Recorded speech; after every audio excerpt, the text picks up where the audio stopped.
we gather in the cosmos bright. Stars and ships take flight tonight, in the void where dreams do play. Soul citizens lead the way. Borders fade in nebula's light. Unknown worlds will chart tonight. Through the galaxy we soar. Endless journeys at our core. Borders fade in nebula's light. Unknown worlds will chart tonight. Through the galaxy we soar. Endless journeys at our core. Starry roads in endless skies. Soul citizens we rise. Charting courses never lost. Together the verses crossed. Squadrons call on the horizon. Battles fought, our hearts aren't frightened. In our ships we face the dawn. Soul citizens carry on. Oh, planets spin and light years fly. Boundless space where hopes reside. Motherhood in every star. Soul citizens, here we are.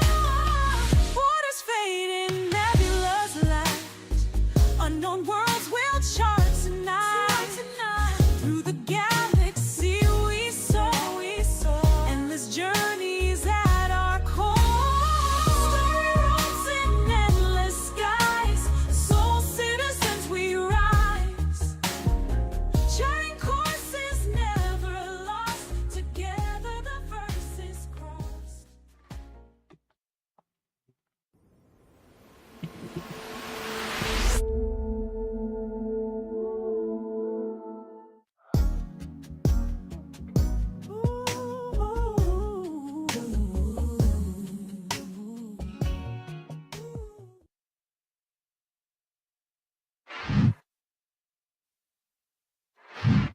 Hello, hello, greetings. Welcome back to the Soul Citizens. I am GriffinGamingRPG. Today is Sunday, July the 5th. That's like the 25th. The 5th, and we are happy to be back with you all. First weekend in July, and I'm joined today with my cohort, co-producer, co-friend. I guess you're a co-friend too. The one and the only fastcart FC. At least I'm not a co-payment. That'll be the end of everything if I'm a co-payment. I'm doing well. How are you doing, Griff? I'm doing okay. I'm doing all right. I can't complain. I see you have the. Yeah, I bet you're doing okay. You have to send all this heat our way. Kept that heat over there. I am glad to give it to you too. It was nice today here because we had the storms come through yesterday and it cooled things off. But I know that you guys are kind of catching it right now. I see you got your beautiful. Today's the last day. We cool down tomorrow. Yeah, I see you got your brand new merchantman behind you back there today. You feeling kind of brand newish? That was a question. I'm always feeling brand newish. Trying to figure out how I want to respond to that. I'm always feeling brand newish. Okay, that's fine. That's fine. Hope everybody is doing good. What is that behind you? That's Oregon. I'm Nothing. Sure, what is this is you know what that is? No, that's the bridge of the 890. See the globe thing? Yeah. I thought it was I think Oregon. it's the bridge of the 890. It's Origin. Yeah, you know how that goes. Got to do the Origin thing. Ops Chief, giving you the James Brown split. Thank you, Ops. We appreciate you. Glad to see you here. Hope you are doing well. Yeah, I hope everybody's doing good out there. It's been a hot heat wave through the United States for a lot of people, and rain and all types of stuff. So I hope you guys are all doing okay. FC, since we're starting out July, we're going into the this is the third quarter of 2026. And as always, we're going to start talking about stuff that's been going on in Star Citizen. Traditionally, the months of July, August, and September, things kind of slow down for those of you who have not been around any length of time. Right, Fastcart? That's about right? Especially August and September. July starts slowing down, yeah. Yeah, it starts slowing down this month. After they get past Alien Week, is it Pirate? It's not Pirate Week. What comes next? It's either Pirate Week or it's the Ship Showdown. Not, is it Pirate Ship Week? Showdown. Ship Showdown starts in August. Oh, yeah, Yeah, I and think so. then things really kind of slow down at that point, leading into October normally. And so it'll be interesting to see. I know CIG had this week, the calendar did not have a lot of things going on. There were a few things, though, that did happen this week that were, I guess you could say, kind of important. And we're going to talk about some of that, as always, for the first half of our show. So Oh, let's jump. I have to give a recommendation before we get started. Just want to Yeah, say, uh, if you haven't started playing Forza Horizon 6 currently the winter season is in the game. So if you feel like you want to fool yourself into believing that it's cold, it works for me. Maybe it'll work for you. Seeing all the ice and snow driving around, yeah, it fooled me. It's a it did. placebo, but I know. Did it help? Yeah, it helped me. I don't know about other people. It did. Oh, okay. All right, cool. Essentialasa says that Foundation Festival is also something else that we still have to look forward to, I guess. I thought Foundation Hmm. Festival, yeah, that Yeah, I thought is. that. Yeah, I was thinking too. I was like, wait, is that July Yeah, I think it or is. coming up? I'm not I sure. forget. Yeah. So still a couple more things to knock out before things start to come to kind of a screeching halt for a little bit. Yeah, we have Um, to look at the calendar for yeah, we'll have to go CIG. back They and look. have a whole thing. You would think after all these years we would remember stuff, right? Um, Mm. well, one of the things that happened this week was CIG put out another newsletter for Squadron 42. And we've been getting these from time to time this year. This one was another one. The, you know, it's been such a weird thing of, people still wanting to know about this launch of Squadron 42, right? Some people feel it's next year, some people feel it's this year. CIG so far has not announced anything different than what they've stated, which is 2026. And even at the end of this newsletter, it's still stated 2026. Nothing has changed there. So for right now, unless we hear otherwise, we're going to kind of go with what they're saying. But they put out this newsletter, and one of the things they talked about was when they began marketing for Squadron 42, that it would be a very short marketing window. And that's one of the only reasons why I think a lot of people still may be leaning toward 2026, because they've begun marketing. And so a short marketing window, I don't know if a short marketing window would be considered something that starts now and goes into next year. I don't know. What do you think, Mm. Fastcart? I would think it would probably start now and end whenever they try to launch in 2026. Yeah, That's my guess. but I'm saying, do you think a short window would lead into next year or not? Is what I'm asking, though. Since they said it was going to be a short marketing window. I mean, would a year be considered short to you, or 6 months, or less than? Like, what do you when someone says a short marketing window compared to normal games? What do you think that is? When they say short, I'm thinking like, okay, typical is like a year. They start out a year other game. Okay. For us, I would have thought they would have started 6 months ago. Well, 6 months before things started. So unless they come out in December, I'm thinking maybe 3 months is short for them, or maybe 4 months. I'm not sure. Okay. Well, the prisoner's saying 3 to 6 months. Plague dealer's saying 3 months, roughly. So yeah, normally, when we talk about marketing, you would say like maybe a year to 6 months, probably. I mean, even like GTA right now is just starting their marketing on GTA 6. They don't have to, but they will. Yeah, but I'm saying, but they've started it. They've started Yeah. their marketing, and so we're with July, August, September, October, November. So that's 5 months out, right? So it'll be interesting to see what type of time frame they are looking at within that time frame. But some of the things they had in this thing was this whole thing of faces from the front, protecting humanity takes more than weapons. A powerhouse of military prowess, the UEES Stanton defends the Empire while currently deployed in the 5th Fleet, the 87th Battle Group. Naval vessels depend on crews that can cut the mustard. But who's firing its guns, maintaining its engines, and coordinating its efforts? Get to know the brave souls aboard as they return from a well-earned shore leave in the GOS system. It's interesting because uh, they've if you've looked at any of Chris Roberts' previous games, he has always kind of tried to do some type of character build up. You know what I mean? Like knowing who the players are. It's not just these random characters, but they have backstories and stuff.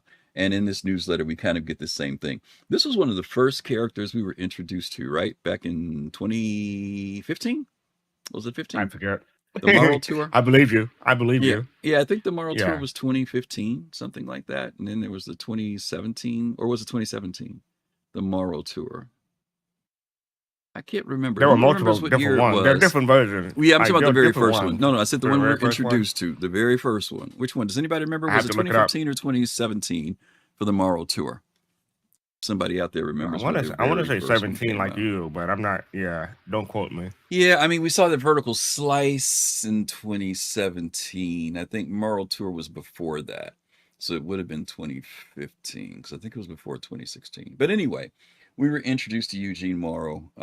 Interesting character. Back, it was the earliest character that we were introduced to. And there were some other characters that were also Okay. introduced. According to What is it? AI, it said October 10th, 2015. Yeah, 2015. Okay, so I got it right. My memory isn't completely gone yet. Yeah, Morrow does look different. Yeah, absolutely. Bandana, or who was it who said that? Prisoner. I'm sorry, the Prisoner. Yeah, definitely has a more cleaner look. Obviously, we can see that the tech has improved dramatically over the years. Flight Lieutenant Commander Aaron C. Tao is a flight operator. If we go back and look at IMDb, you guys can figure out what actors might be working along with this at the time. Becca, what's LSTR? Who military in here knows what that is? I was going to ask you that, Griff. Someone who's in the military knows what LSTR is. I don't know what that is. That's a designation No, I PO have is not petty officer. recognized. It's LST. Yeah, I can look it up again. Let me see. It says mechanic. Someone. I know we got somebody out there in the military who could tell me what that is. No. Does it come up with anything, fastcart? LSTR? It says Wall Street. Hold on. Well, it's Military. say military LSTR. Not a military acronym I've seen before. Thanks, Mook. Okay, so it might be something CIG has come up with. So that's fine, because then they've got an STR after that. So they got LSTR Becca Farnway as a mechanic. Okay. AI says Lieutenant Colonel, but yeah, that doesn't Really? make sense. That's what it said. That's what AI That's said. interesting. Okay, all right. And we've got an STR. Well, see, that can't be colonels though. Not as a mechanic. I doubt that's what that is. So it might be something a CIG made up. That's a real not a promotion if you're the freaking mechanic. Yeah. The gunner, STR William Haynes. Got another engineer, Connie Hayes. And again, you guys can take a look at IMDb if you want to see what actors might be portraying these. Oh, Lieutenant LCDR. Okay, I got you. Leading Starman is a series fighting game. Yeah, okay. Well, anyway, and again, I can't scroll all the way to the bottom of this, but a deal does say Squadron 42 launches in 2026. So these are some more people that we're being introduced to. Is this I guess I could ask you, and then I'll ask in general, Fastcar. Is this whetting your appetite for Squadron 42? And if you're not interested, do you think that this type of marketing is whetting the appetite for people to get curious about Squadron 42? It doesn't really interest me. I'm more interested in the more main characters that we will interact with. I mean, this is cool and all, but it doesn't really whet my appetite. Maybe for other people who are like, I don't want to say starved for Squadron 42 information, that they may feel differently, but it doesn't whet my appetite anymore. So in other words, you're starstruck. If they're not a big name, you don't care. That's what you're saying. Yeah, that's what you said. Don't even hesitate. Don't even hesitate. That's what you said. You said they Gary Oldman. That'll be the non-diplomatic way of saying it. That's what you said. All these poor actors. Oh my God. You never know, but these actors might be the sleepers. They may be the ones that save the day. The African American guy, if he is African American, he looks familiar. I might recognize him if I look him up on the IMDb. I'm not sure though. Yeah. It is interesting that some of the characters that they pulled, they actually did pull their physical features, for some of these characters. So yeah, it's interesting. We'll have to see. Okay. I think all of them they did. Did they do all of them? I don't know. That's because I haven't, like everybody. We haven't seen everybody, and I don't know. Yeah, but I know the main characters for sure. But yeah, that would be cool if they actually did. They did mocap on everybody. Jesus, they had a lot of cast. So that's interesting. Okay. All right. Well, the next thing up. So you guys check your newsletter if you haven't seen that. The next thing up is Alpha 4.8.3. the return of Xenothreat. This has been such a mixed feeling about this. And this is one of those great nostalgia moments when it comes to CIG and the player base. The return of Xenothreat, the outlaw group has emerged once again to threaten the Stanton system and its ongoing support of peaceful coexistence in non-human races.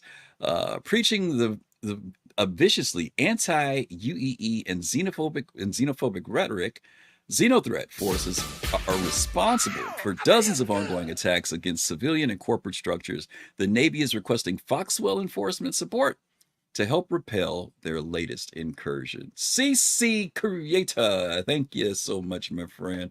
Appreciate those 3 ellipses, and thank you very much for the sub. We appreciate that for 52 months. You've been here a long time. Another veteran. FC, have you heard anything about this? About like what the difference is between Xenothreat this time and last time? Or do you know what the differences are?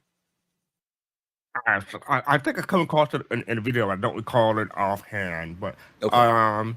yeah, there are some differences. I forget what it is though. Yeah, what they did But I this think time. I think the armor is different, right? Well, what they did was the way the missions play out. You know, before it was like a priority mission thing and you had to go out and do these different things. And now it's kind of like a Moby-Glass mission thing where you just go in and pick the mission you want to do and you just go in and do it.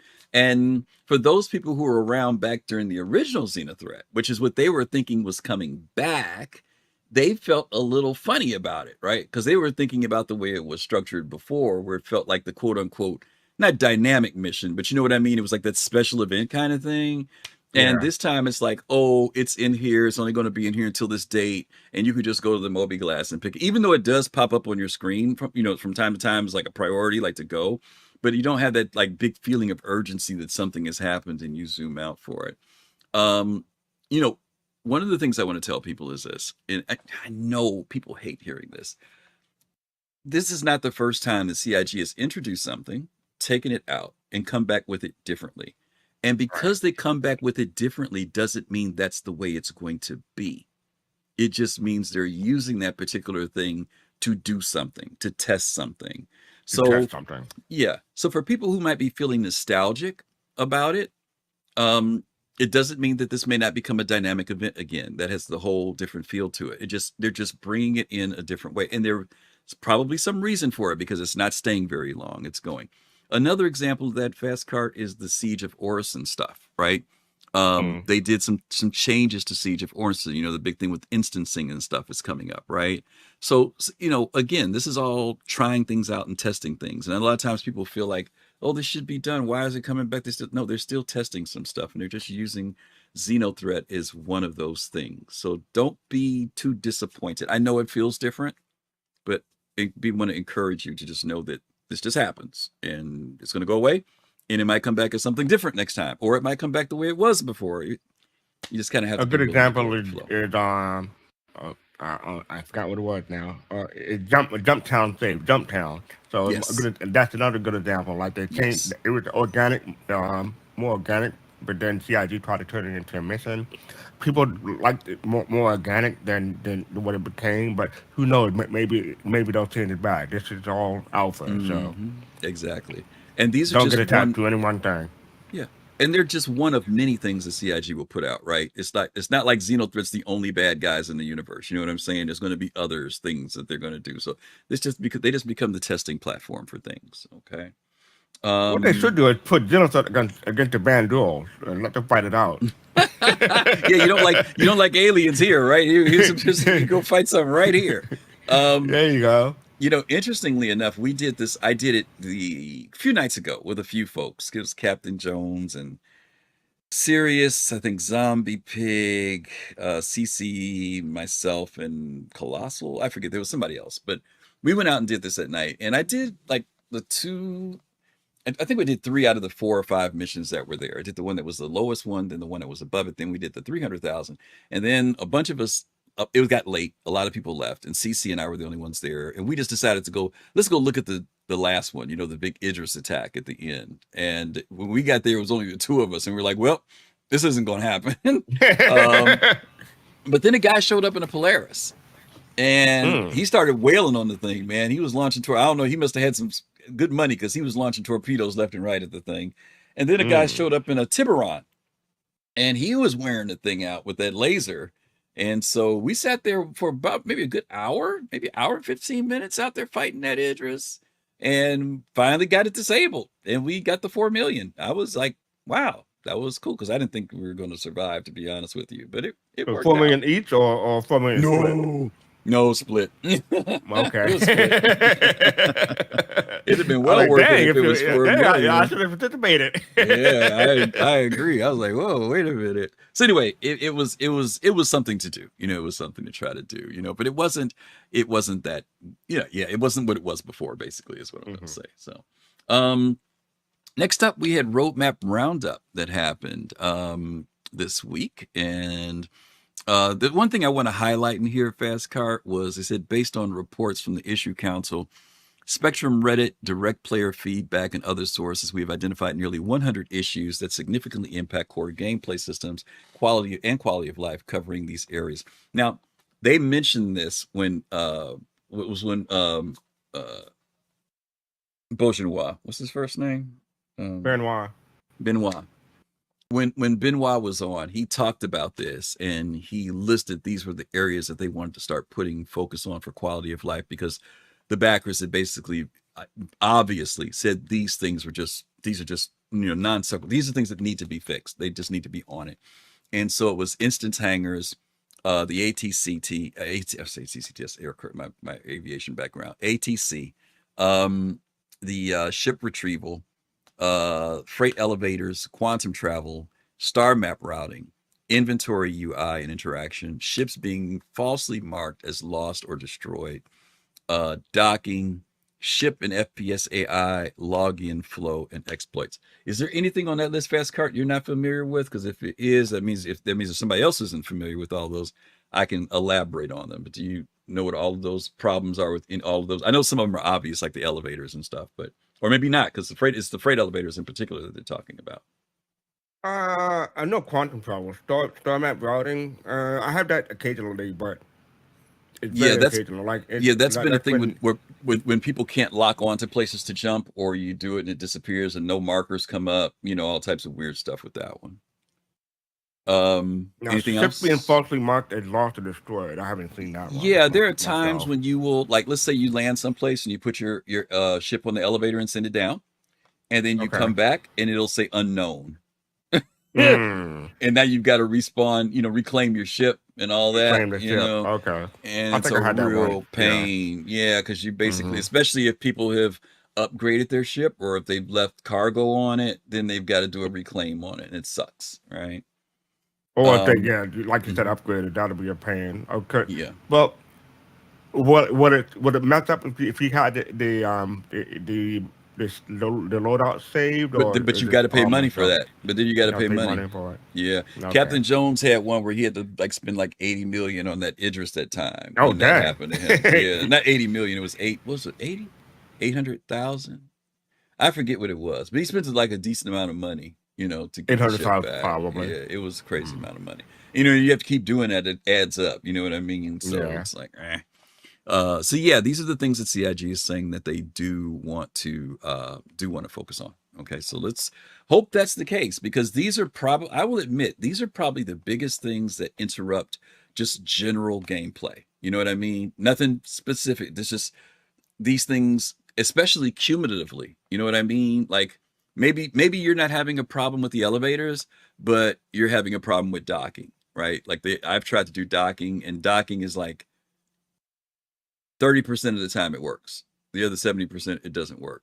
And it's frustrating because you fly a ship someplace and now you can't dock it. It's like you don't have another alternative. You know what I mean? You can't. Right. If you've got to deliver it there and you can't, it becomes a blocker, and there's no workaround for that.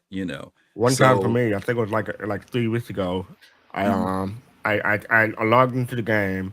Mm-hmm. I spawned a ship and then stowed it. I went out to the market to buy some drinks or stuff. Tried to come back, and when I got into the elevator, I couldn't find my hanger. Oh wow!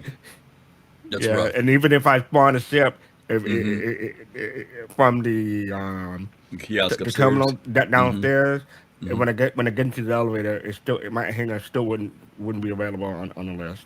Oh wow, yeah, yeah. See, and that's frustrating, right? Because there's no workaround for that at that point, you know. Nope. So yeah, all those things there, I think, are very, very important for CID to address. So let's hope they can get on that. There was also the Alpha 4.9. We went over a few of these last week, but I just want to go over them one more time because they did put a couple more things in that people have been talking about this past week. The support for the Miners Mission Pack is in this upcoming patch. This is in PTU right now, by the way. Combat clothing. I have not tried that out yet. I have not tried to figure out what the combat clothing is. I don't know if it's in there yet. I don't know if it's in the PTU yet. New hairstyles for 4.90. Once again, hairstyles almost every patch. Ordnance cargo holder. We talked about this. This is where people can put their torpedoes and bombs on them on their ships and be stored. The Bearing CQ7 bullpup rifle. We talked about that. Ship combat UI improvements. The juvenile and adult Valacar behavior updates. This is something that they've been talking about off and on, and I know that they had this in the monthly report. They talked about it a little bit, but they're trying to get the Valacar to basically respond. They've actually put back in the notes that it's actually back to responding with vibrations and stuff too, if I'm remembering correctly, if I read it correctly.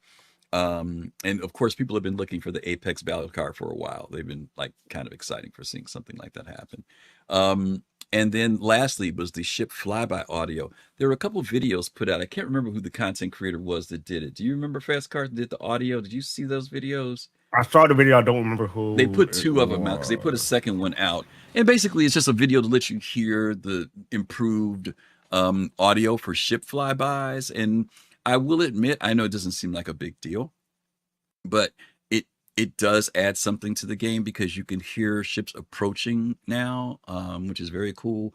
Hovering sounds are very cool, and they're also very distinctive. Well, not very distinctive, but when you listen to them, each ship kind of has its own tone. It's not like if you're in a building, you're going to be able to say, "Oh, I think there's a reclaimer outside." You know what I mean? It's just that you can tell that there's something in the area, which is a good audio trigger for if you're playing the game.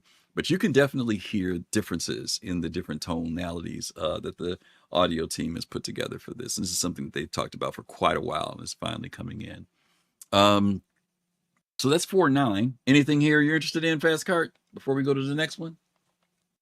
I was looking for the ship flyby audio in Discord, but no, not really. I think we covered, like you said, we covered some of it previously, so no, not really. Okay. All right. But they also put this in, though. 4.10. I thought it was kind of funny because there were some people who said, oh, they pushed some stuff back now into 4.10. And, you know, and I understand disappointment. Believe me, sometimes something's in a patch, you know, Fastcart, and you're thinking, oh, we're going to get it, you know, and then it gets pushed back. So don't get me wrong. I understand the disappointment. But I also understand that when Gamescom came around, they put too much stuff in and stuff was busted. You know what I mean?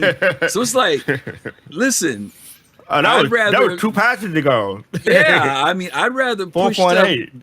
Yeah, I'd rather let them put stuff where it's manageable so that when we're getting it, it's in a better state. It may not be perfect, but we know that when there's just too much stuff in a patch on this cadence of every 2 months, we're just more susceptible to getting stuff that's just not going to be working. And then you're going to be even more disappointed. So some of the things they had listed here for 4.10 is Siege of Orison. Some people have already, Evocati, some people have been testing that, and they were just still getting at the very beginnings of it. And I'm glad this got pushed back because there were some new interesting things that they built into it, but there were still some things that weren't working. So it definitely did not need to be coming out in this next patch, which is like within the next week or two. So I'm glad they pushed that back. And of course, instancing is tied to that. Were you going to say, FC? Yeah, the thing I'm interested in this one, I don't know if I'm going to get one or if I'm going to try it, but that heavy arms, heavy machine gun, and that heavy super armor, I don't know. It had that look and feel. I might be interested, but we'll see. Yeah, well, I mean, why wouldn't you? I mean, is there something that you wouldn't? I mean, what would be your negatives on trying something out like this? Is some negative to it? I don't know if I'll be able to. I mean, my thought is I would be in the front and people would be behind me using me as cover. Taking pot shots at people while I mow people down. That's my Oh, thought. But I'm not going to uh, work out like that. yeah, I don't think you got to worry about people using you for cover because, and the No, reason no, why no, is, no. I would want them to use me as cover. That's what I'm saying. oh, you want, oh no, no, Yeah, no, I don't think that armor ain't like that. No, it ain't like oh, that. okay. Yeah, there might just be one person behind you. It's interesting. The armor, the thing that I noted about it, I don't know if you saw any video of anybody using it. Yeah, I have. It moves at a decent pace. It's not too fast. It's not too slow, and you could definitely tell that that's its vulnerability, right? It's movement, right? But you don't want to be in front of it either if it's if it's firing on you. Yeah. Um, Talk about friendly fire. Don't get nothing way. yeah, it'll be interesting to see how people utilize it because there are some negatives to it. One of the negatives Can't is heal. that, well, it's not that you can't heal. You have to put your weapon down in order to heal, or someone has to heal you. No, you have to put your weapon down. Same thing with Get the eating and weapon down. drinking. You also for reloading you. There's a reload process that happens in your backpack that someone else can do for you, which is nice, right? If you've got somebody who's willing to, kind of be there as your support person. Mhm. But it's And it going to was be interesting. bugged. It was bugged that if you get into a med bed, you wouldn't be able to heal. But they'll probably fix that Yeah, sooner rather than later. that was an issue back with some heavy armors back in the day. Some of it was also because when you were wearing stuff, your visibility was cut off and you could not see up above you. Now I don't know if you lay down in the bed, whether just like sometimes how you just lay in the bed and it'll just re-heal you because you don't have a level 2 or a level 3 or Hmm. something like that. I don't know if that works or not because I don't know. But yeah, whatever it is, they'll work through that, right? We'll have to see what it is. Um, I think right now there's only one weapon for it. It'll be interesting to see whether they develop some additional weapons for that particular thing. Or maybe Uh, they do like they have the ballistic one. Maybe they'll do an energy based one. Energy based. How about a flamethrower? Something like that, right? Oh, that's Uh, StarCraft feel right there. well, yeah, I'm just saying they could come up with some other, Yeah, they some other could. ideas other than just the ballistic Gatling Hmm. in the future. So that would be kind of interesting because I would like to see it get some other weapons. Or, maybe there's some things that are armor piercing. I don't know. But I'm just saying it'd be really cool to see them flesh out that thing a little bit more. And it'll be interesting to see who are the people who want to do that versus the people who don't. Because one of the things that's spooky about that thing, man, you can hear that thing coming. You know what I mean? Like It's like a if horror you're on movie. if you're on the other end, and you're a bunker, you can hear. Now there's a great video with Foxy Loxy, and I don't want to spend too Right. much time on this. Foxy Loxy was in a Terrapin medical, and he was landed outside of a bunker or something, and the dude came on board his ship. That guy, the heavy. And thankfully, it didn't come all the way in. It went back down. And I know that people have been saying recently that they've been seeing NPCs boarding certain things. I've had NPCs twice get on the train with me in Loreville. Mm. I mean, I get on a train and not like they get on a train and stand somewhere. They got on a train and sat down. So I don't know if CIG's working on something with NPCs now that they're doing stuff like that. Maybe somebody in chat can say whether you guys have also run into something like that with the NPCs. But yeah, if you guys check Foxy Loxy, I wish I knew which video it was. It was just a recent one. But he was, I saw that video and the thing that got me was that the NPC got on and then got off, but he then got he was off. able to shoot through the ship. He was Yeah, shooting through the yeah, yeah, ship. yeah. He was tearing up the ship. Yeah, yeah, yeah. He started firing on the ship. So yeah, it's. Mm. I mean, NPCs have done it for a while, but with that Gatling gun, man, that's no joke. So anyway, that's only a few things here. Let's continue on. The Apocalypse Arms Vendetta HMG, the new Wicklow ship offerings for 4.10, item recovery, ship loadout improvements, the Nine Tails armor update, and fuel tanks and consumption rebalance. Some of you guys have seen some of the sneak peeks of the new Nine Tails armor. They've got the kind of this like samurai-ish looking helmets to them and whatnot. There's a total redesign of their armors. The ship loadout improvements for item recovery. Item recovery has become a big thing recently, where now you can, for example, go over to the freight elevator, and when something is lost or scrapped, you can go there and bring it up. I think if you can recover stuff through that way. Um, I'm really not completely thrilled with that just yet on the item recovery thing, but I mean, it's at least it's something to give people step back. Oh, they're also coming up with something so that when things happen in the game that's not your fault, you're able to reclaim it.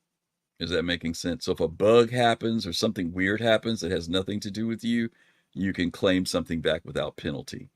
It'll be interesting to see how that plays out too.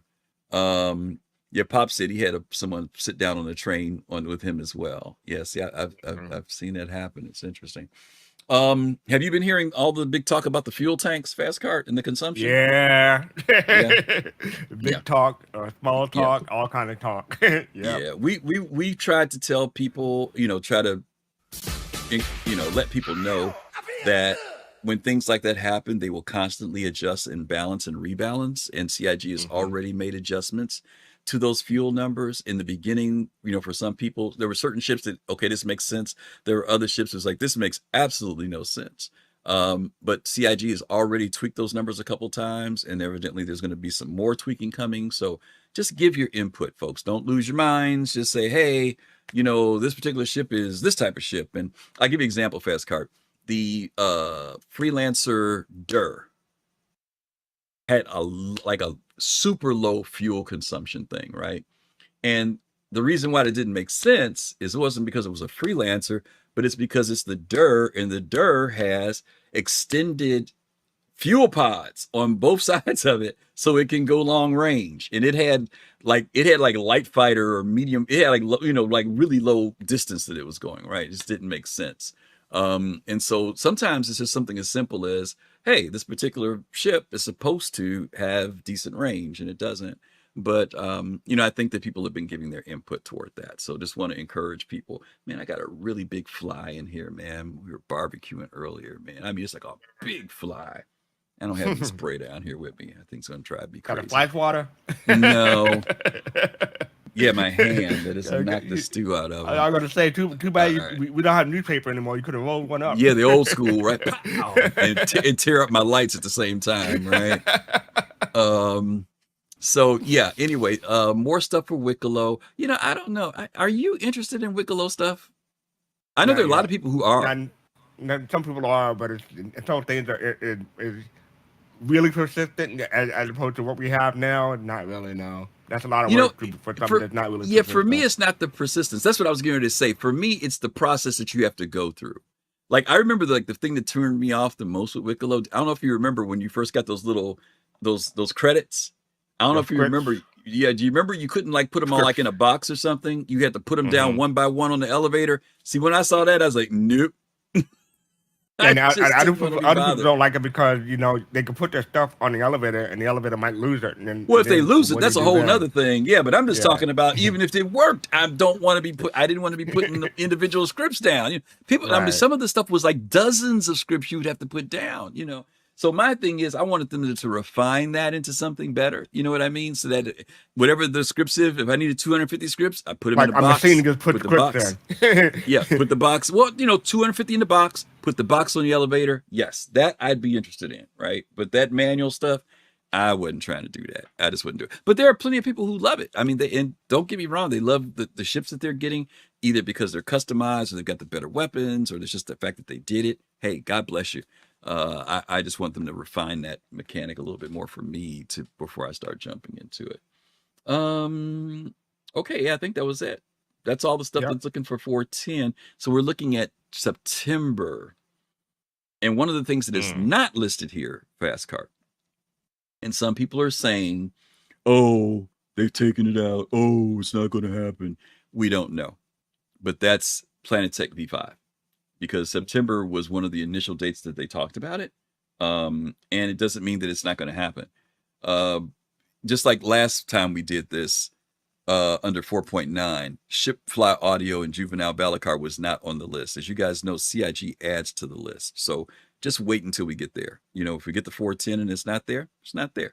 But they may add it if it's ready. And I know CIG has said that they want to get Planet Tech V5 out the door, and that's going to be just the very first level of it. By the way, Space Tomato put out a really good video doing the history of Planet Tech. He just put it out today or yesterday.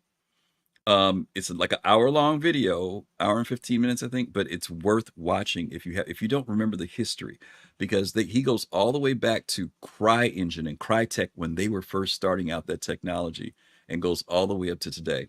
And one of the things that it will show you or remind you and remind us of is the fact that it takes time to do this stuff. What they're trying to do is on a whole nother level. So if you get a chance to check out Space Tomatoes video, just recent video this weekend, take a look at it. It's on the Planet Tech. You did? Thank you. There you go. Fastcart just put it in for you guys. So check it out when you get some time. 90 minutes. Dang. Okay. Yeah. It goes by pretty quick. Some of it you can skip because some of it is him watching the CitizenCon presentations of V4 and V5. So if you remember that stuff, you can just kind of skip that. You know what I mean? And just go to the point where Space Tomatoes doing his commentary. Because at certain points he's just literally watching the presentation. Yeah, I think that's it for 4.10. And the PU monthly report. Okay. This I need to bring up too, because there was something in here that I wanted to talk to you guys about. FC, was there anything that stood out for you in the June monthly report? I know what one of them was for me. They talk about the alien in Tylui, Tylui. They talk about the galaxy we're supposed to be getting in the doing IAE this year, so hopefully that's still on track. Galaxy is still up for this year. Yeah. Mm-hmm. Other than that, not really. They talked about a new creature. Where was that? Was it VFX? No. Creature content? Mm-hmm. Yeah. In June, the creature teams worked on various improvements. Next paragraph. Behaviors. Huh? Next paragraph. Pre-production for a brand new creature family began. Mm-hmm. Exploration around visual identity, silhouettes, combat legibility, and gameplay archetype going through various rounds of iteration. Mm-hmm. Now, what was interesting was combat legibility. You know, the fact that this thing will push back in some shape or other. Now, it doesn't mean that it's aggressive, but it does mean that it will do something in return if you go after it. So, you got any guesses? We're getting the space whale finally. No, wait. Any guesses? Or totally unsure? CIG has shown us a lot of stuff. My hope is a space whale, but it's probably not. Maybe we're getting something. Maybe it might be something we might not even see in Stanton. Maybe something we see in next or a caster when that comes out. Do you want something that's aggressive or non-aggressive? Something that'll become aggressive if you mess with it. Okay. Like you say. Okay. That's fair.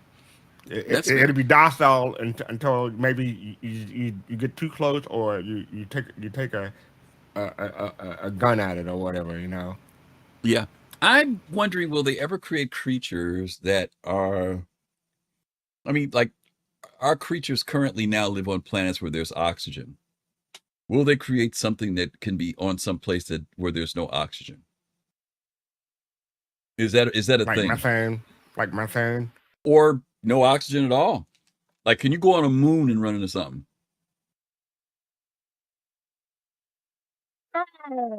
Maybe an alien. Is that real, y'all?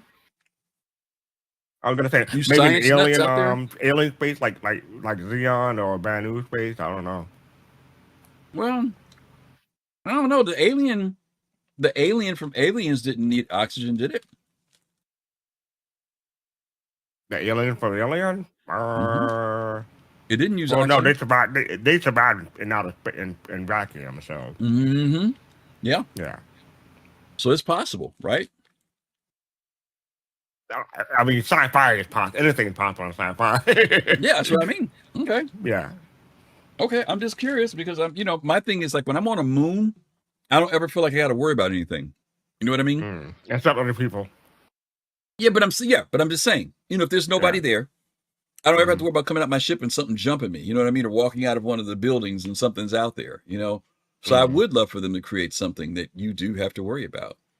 The xenomorph doesn't need oxygen. Thank you, Admiral, to hold you tight and give you kisses. There we go. All right. What was I gonna say? Oh, well, I remember Jasper Spurry Tuck Mhm. had those crabs on one of those ships. So I don't know what those were about because we haven't Those were the baby. heard Weren't about those them. the babies? Weren't those the babies of the other crab, the big one? Oh, did we ever establish that? Or that's what we guessed. I don't know if we had a I mean, definitive maybe there's answer. another crab in the game, but I'm just figuring. I just figured those were just babies of that crab because he was in Pyro. So I just Right. figured it was the Pyro crabs babies, those little things. But who knows? Yeah. They did talk about Starware too. They're starting to move toward that with the armors, and I guess um, they're going to have this thing now. This was interesting. He said, for example, the Caldera Novikov suit may require a specific clothing item to be worn first. Hmm. That's interesting. That there may be certain things you can't just put everything on certain things. And that's the Novikov in particular. I don't think they're talking about other armors, but like right now, when you put on a Novikov, that's all you put on. You don't put anything on underneath it. You don't put the undershoot on. Yeah. Yeah. So, it'll be interesting to see if they're going to do something like that. I don't know. We'll see. But they did talk about the Starware thing a little bit. And of course, last month was the Bar Citizens, the International Bar Citizens was the other thing they talked about. So that was another piece. There's a lot of stuff in here. If you guys haven't taken a look at it, find some time. There's quite a few things in there for you all to. Nothing about a Titan suit. Now, why are you all still talking about that Titan suit? Y'all been talking about a Titan suit forever. What y'all gonna Hey, do you with a got your Titan thing, I suit? got my thing. We all have our Goodness thing. gracious, Titan suits. I keep hearing that Titan suit thing. What else? I think that was it that really stood out for me in this one. Oh, excuse me. They've been also working on stuff with cloud tech, gas clouds. That was another thing. And I don't know if you guys have noticed that at all. I felt like I did a little bit when I was in the nebulas. Not the nebulas, the Lagrange areas. I felt like it was a little bit different. Sometimes it's hard to tell with when they do a visual pass on stuff, but I felt like it was a little bit different there. I really want to go to Pyro and land out someplace out there. Pyro is still beautiful. As much as I go there, but I don't go there that much. But Pyro is still beautiful when you go to some of the planets out there. They look amazing still to me, and I can definitely see the difference between Pyro and Stanton. That's for sure. Okay. Last but not least, FC. The sneak peek. Emerging market. Emerging market. Got any thoughts? Putting it in real quick. Let me look again. It looked, grade market. That's the first thing that came to my mind. Grade market. Hence the title, Emerging.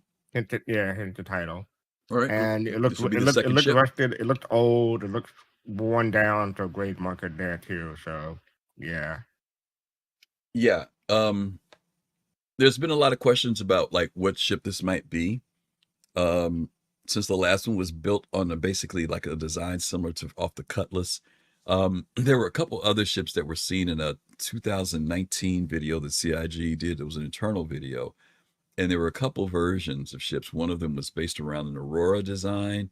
The other one was built around like a Mustang design. You favoring anything here? You think it's something totally different, maybe?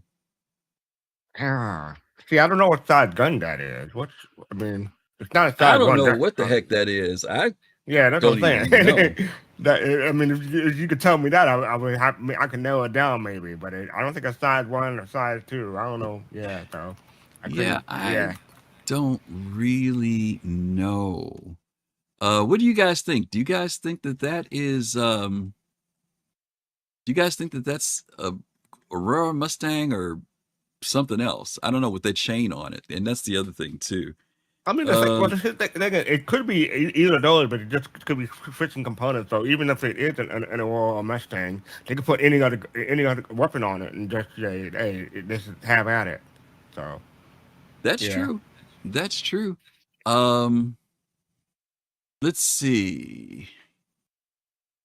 I'm trying to read something here.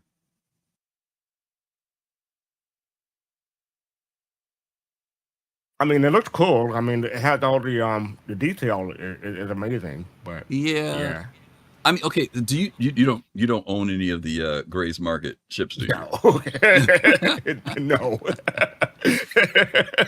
Okay, I'm just asking. I'm just asking. Um, and the reason why I was asking that is because there are some people who actually like this ship. I mean, we've joked around Yeah, I about the know. bathroom Yeah, and stuff, there's right? people But who there's like some Great Market, people who yeah, like Drake. Yeah, people right. go Yeah. for that kind of stuff. Yeah, Yeah. and there were people who actually said that this ship was actually good in combat. Like some people were using, I don't know if it was PvE or PvP or what, if after they juked it up. I'm not sure what it was, but there were people who were using this. Do you think that this ship, and I've heard people say this, is this ship the new Drake? Or is Drake cleaning up its act and this is stepping into that place of the ship that's because well back in the early days people used to say that Drakes were kind of like those ships that were, duct taped together, right? They were, you know what I mean? But if you look at Drake's ships, they're not duct taped together. You know what I mean? Well, I got some bad news for you. Drake is the new origin. You just gotta accept it. Yeah. Well, Grim Reaper says I'd rather take my Shiv into combat other than an F8. Mm. And mind you, you just hit fastcart in the heart because the F8 is his ship. I know, you're right? I mean, I know it performs poorly in combat, but still, I've been waiting for that shit for ages. Yeah. Yeah. Let's see. Ocean 911 says it's a bit too much steampunk. That whole jerry rigging thing looks a little too much for him. I don't know about understand that. steampunk, but it's definitely punk. Yeah. It's definitely punk. I don't know about steampunk. Yeah, CC Creator says the chain makes me think a ground vehicle. That would be interesting. But the only thing about it is those CC on the bottom, you can see those size 1 or size 2 missiles. I was about to mention that. Unless they put them on a vehicle. Unless they put them on a vehicle, right? I think that the other thing too is that the word is out that CIG is working on that particular what's it called? The not the breaker. What's the name that they came up with for this thing? The what? There's the name for this ship. Basher. The Basher. The Basher is the working title for this ship. Gray's Market Basher. That's what I think they found that in the files. Okay. I heard about that. Okay. Yeah, it's the Gray's Market Basher. We had a conversation the other day, and Vavrick told me that those chains, CC, that's what I was about to say. Vavrick said those chains ain't gonna last in reentry.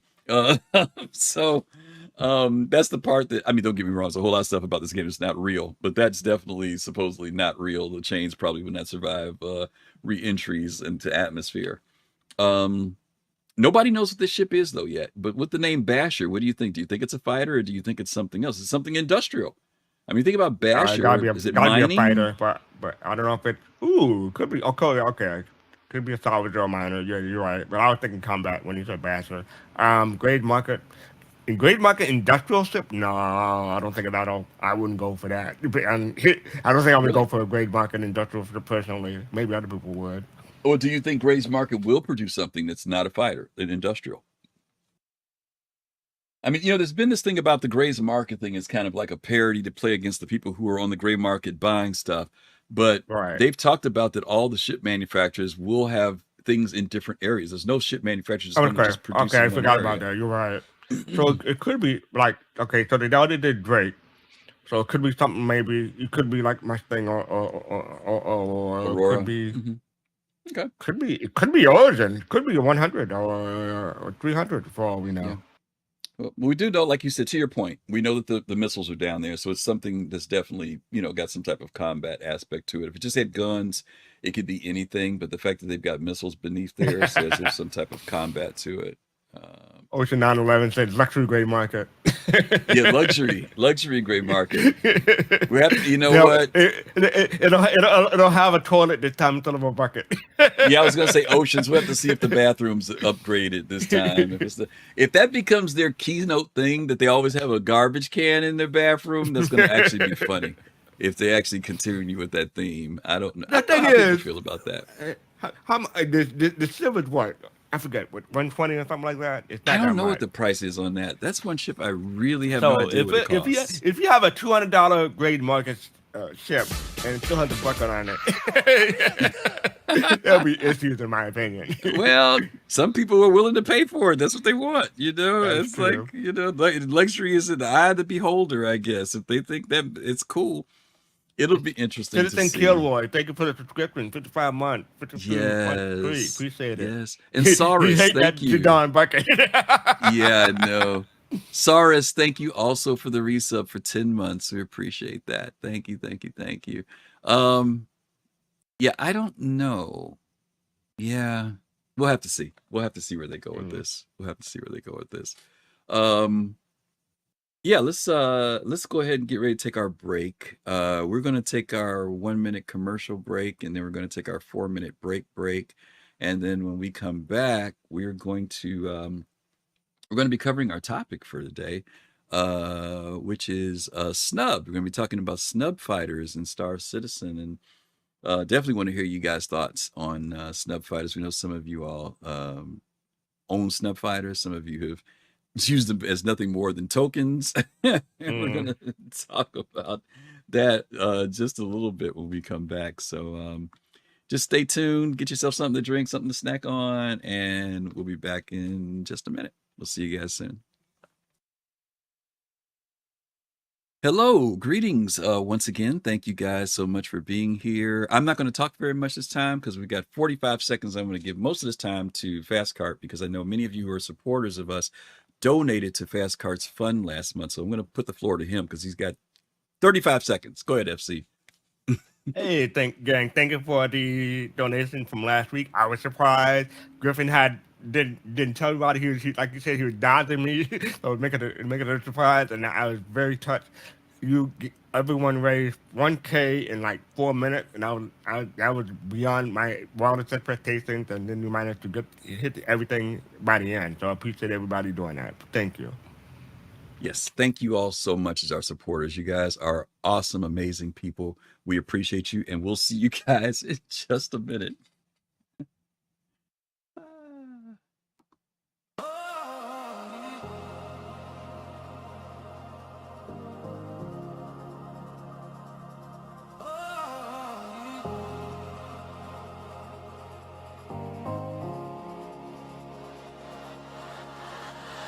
On and on across the stars we fly, so citizens, bringing us that endless sky. We each build up what we want to be, but together we're making history. On and on, on and on, on and on, on and on.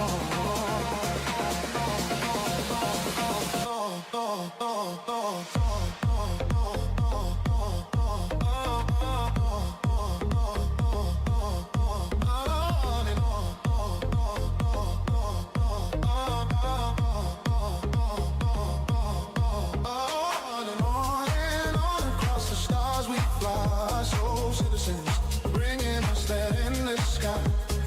We each build up what we want to be, but together we're making history.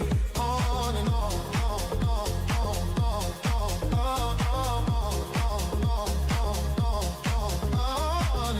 on, on, on, on and on, and all across the endless night, our soul citizens burn ever bright. And all across the endless night, our soul citizens burn ever bright. On and on across the stars we fly, soul citizens, bringing us that endless sky. We each build up what we want to be, but together we're making history. On and on, on and on, on and on, on and on.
Abdi Johan, Captain Jones, Fastcart FC, GoMab ATL, Griffin Gaming RPG, Jade Star Watcher, Karate, Colossal, Serious Fun, Summer Geo, Unique, Yo-Yo Man!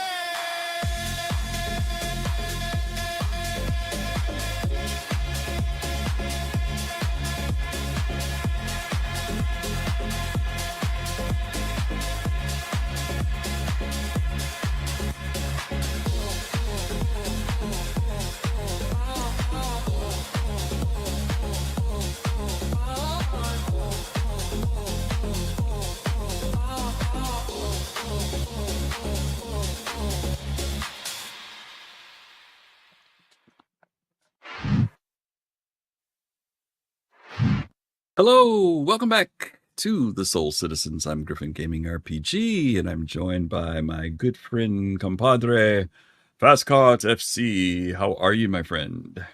I'm doing well. It's getting cooler. It's feeling better around here. It's only 79. Only 79. Oh, that's good. Yeah, it's gonna get better now. I think the weather's mild after this. I don't know if there's any more crazy heat because it was mild here today. So if it was mild here today, you're gonna get You'll my get a weather few days tomorrow. to get crazy again. Yeah, probably right. It's not even like well, I guess it is getting into our summer now, middle of summer, starting to get there. So I guess we can't complain too much. Well, again, welcome back. We're glad to be here with you guys on this Sunday. We're picking up this subject today. We changed it from last week. I know last week when you were here was called Why, but it wasn't. It was a working title. I didn't like it. So anyway, we came up with Snubbed. I like this title much better. I laughed when I saw it. Okay. And obviously, snub fighters have been around in Star Citizen for quite a while, and so today we decided to kind of, since there are more of them in the game now for many, many years, there are only a couple, and now they've expanded over the years, and so we want to kind of try to have a little bit of a conversation about them today. We're not going to get into a lot of the specs or anything like that, but we do want to talk about gameplay and like why is CIG kind of introducing these ships that for many people you don't really see too many people flying them. I'm not even sure how many people, like even when they go on sale, how excited people are for them. As I said earlier, either people buy them or like a lot of times you hear people talk about them just in relation to just using them as a token, and that's it because of their price. So we kind of want to talk about that a little bit today and get you guys feelings on these different ships. There's some like positives, I guess you could say, Fastcart, to these ships. Well, let me ask you a question first. Do you own any snubs at all? I used to have the 85X and I used to have the Merlin, but yeah, not currently. Okay, you had it as a standalone ship? Standalone, yes. Yep. Okay, so you don't have your Phoenix anymore then? Is that right? I do have the Phoenix. Yeah, I had the Archimedes, but that's part of the Phoenix. Okay, so you've got an Archimedes then. So you do have one. Yeah.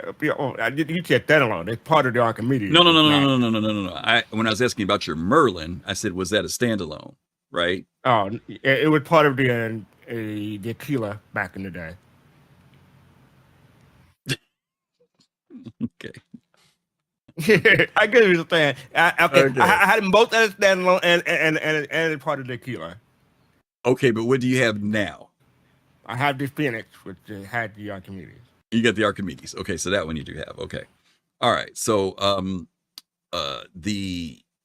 I think the one I have, and you said you used to have the 85X back in the day. And by the way, we did look to see if the 85 Yeah, we did look to see if the 85X fell in this category because we weren't really sure, but CIG does designate it as a snub still, even though it does have a quantum drive. Okay. And it seems like most of the time snubs don't, but in that particular case, they do still outline it as one. I would say I have P52, P72, P72 Emerald, one Fury. I have one Fury. And I think that's it that I have out of that. The only one you're missing is the Pitbull, isn't it? The Pitbull and the well, I don't have those variants on the Furies. I don't have those. Just the regular one. There are positives to these ships that we'll talk to you guys about. One of them is obviously exceptional agility. Snub fighters have some of the best acceleration and maneuverability in the game, making them a difficult target for larger ships. They have a small target profile.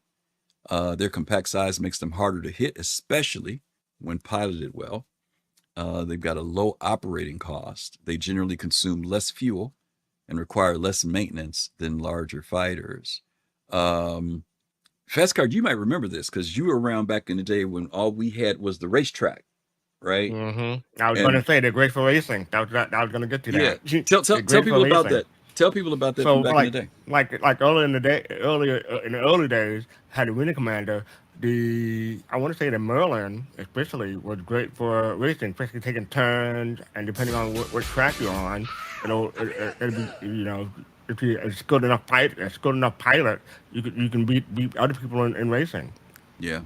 In fact, that was like one of the was it the M50? Those were like two of the popular ships for racers back in the day. Was there another one other than that?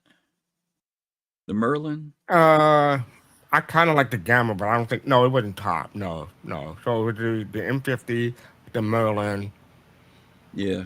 Those are the ones I used to always see. Most of the people who were like always winning were in those ships. Yeah. And definitely. 2 shout outs real quick. Citizen Kilroy, thank you for that resub. We appreciate that. And my friend Rastasan, thank you. Good to see you out there today. Thank you both for those subs. Yeah, so here's some things to just think about. We've talked about operating costs before, but I don't think people really think about operating costs too much on ships like this small, but that is one of the benefits to this ship. Also, excellent for carrier operations. Ships like the RSI Constellation Andromeda include a docked Kruger P-52 or a Kruger P-72 Archimedes, allowing the mothership to deploy a fast escort or scout. They're great for scouting. Their speed and maneuverability make them useful for reconnaissance and quickly checking nearby areas. And then they're fun for dogfighting experiences. Many pilots enjoy the challenge of relying on maneuvering rather than the heavy armor or overwhelming firepower. I have used this before. I know it's going to sound really crazy. It's funny how you can do some things in the game because the game requires you to do, and then there are those things that you can do in the game just because you want to do them, right? I remember before the Pisces was a thing. I think this was before the Pisces was a thing. I can't remember. But I remember using the P-52 to do reconnaissance for bringing a Carrack into land.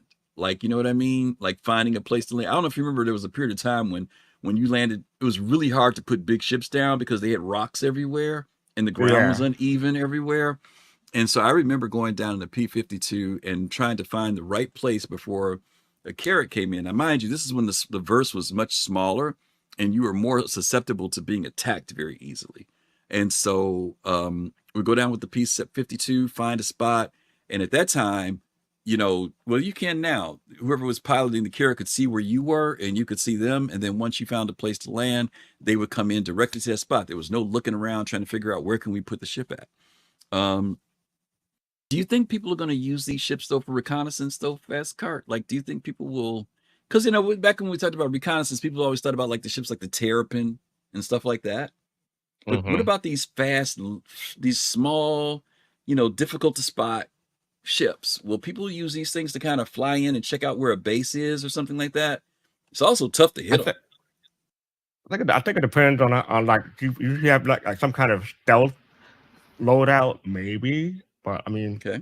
I think most people would prefer to have a quantum drive on it so they can escape if they get detected. Because if Well, someone I detect mean, you in a snub, they can chase after you and weigh you down eventually, well, no if matter it's a how fast you ground, are. yeah, but I'm talking about if you're checking out a reconnaissance for a base or something. I'm not talking about like your reconnaissance in like a fleet. I'm saying, do you think that, like, first of all, I've never heard anybody, and I'm not saying nobody's done this. I've never heard anybody talk about what the profile is on these ships when it comes to stealthiness. Have you? Uh, I don't know if they're long time stealthy. ago, but I thought they were stealthy, but I'm not sure anymore. They're too That was a slow for while ago. reconnaissance, essential? Really?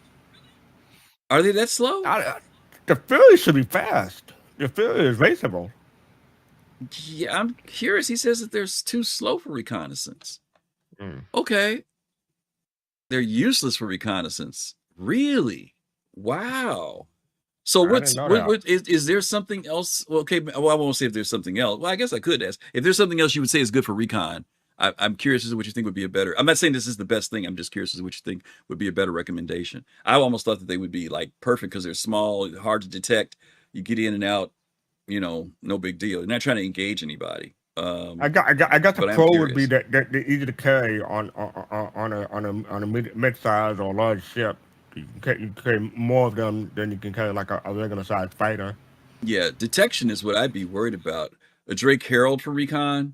Yeah, but I would think that Drake Herald, man, well, not to be funny, Kind of but big. It's fast though. It is fast. it's fast, but you can't turn that fast in that thing. And mind you, let me be real specific. I was only referencing like if you're talking about like a base or base of operations. I'm not talking about if you're in space or if you've got a fleet. I'm not talking about in that particular scenario. So I don't know if that makes it any difference or not. But to me, it's like if I just want somebody to sneak up on me and see what my people are doing on the ground and get in and out, it just seems like a really cool ship to do it in. But the Herald, I can possibly see the Herald. I'm just kind of curious about that Herald being that big motor in the back, man. I don't know. Maybe interesting. It is fun for dogfighting. In fact, I was going to suggest fastcart on one of our Friday nights that we do something in Arena Commander where everybody has to get in those and go at it with each other, which I think would be kind of cool. You know, or do like the Vandal Swarm thing or something, but you got to do it. Oh God! You got to do it. You got to do the stuff. Well, you know what it'll do? What it'll do is it'll force people to get together and attack versus individually doing it.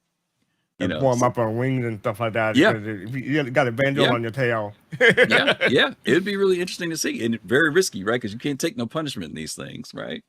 Okay, so anyway, that's what we're going to talk about there. Let's take a quick look at one of the very first of the snub fighters that we got in the game. Some of you guys will remember this particular commercial the CIG did for Kruger. We understand the allure of the light. We hear the call of the dark. Our legacy is one of precision in design, of balance and inescapable duality.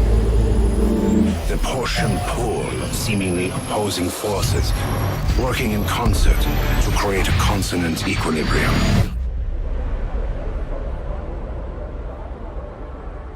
The Archimedes and the Merlin. Duality of design. Kruger. Precision.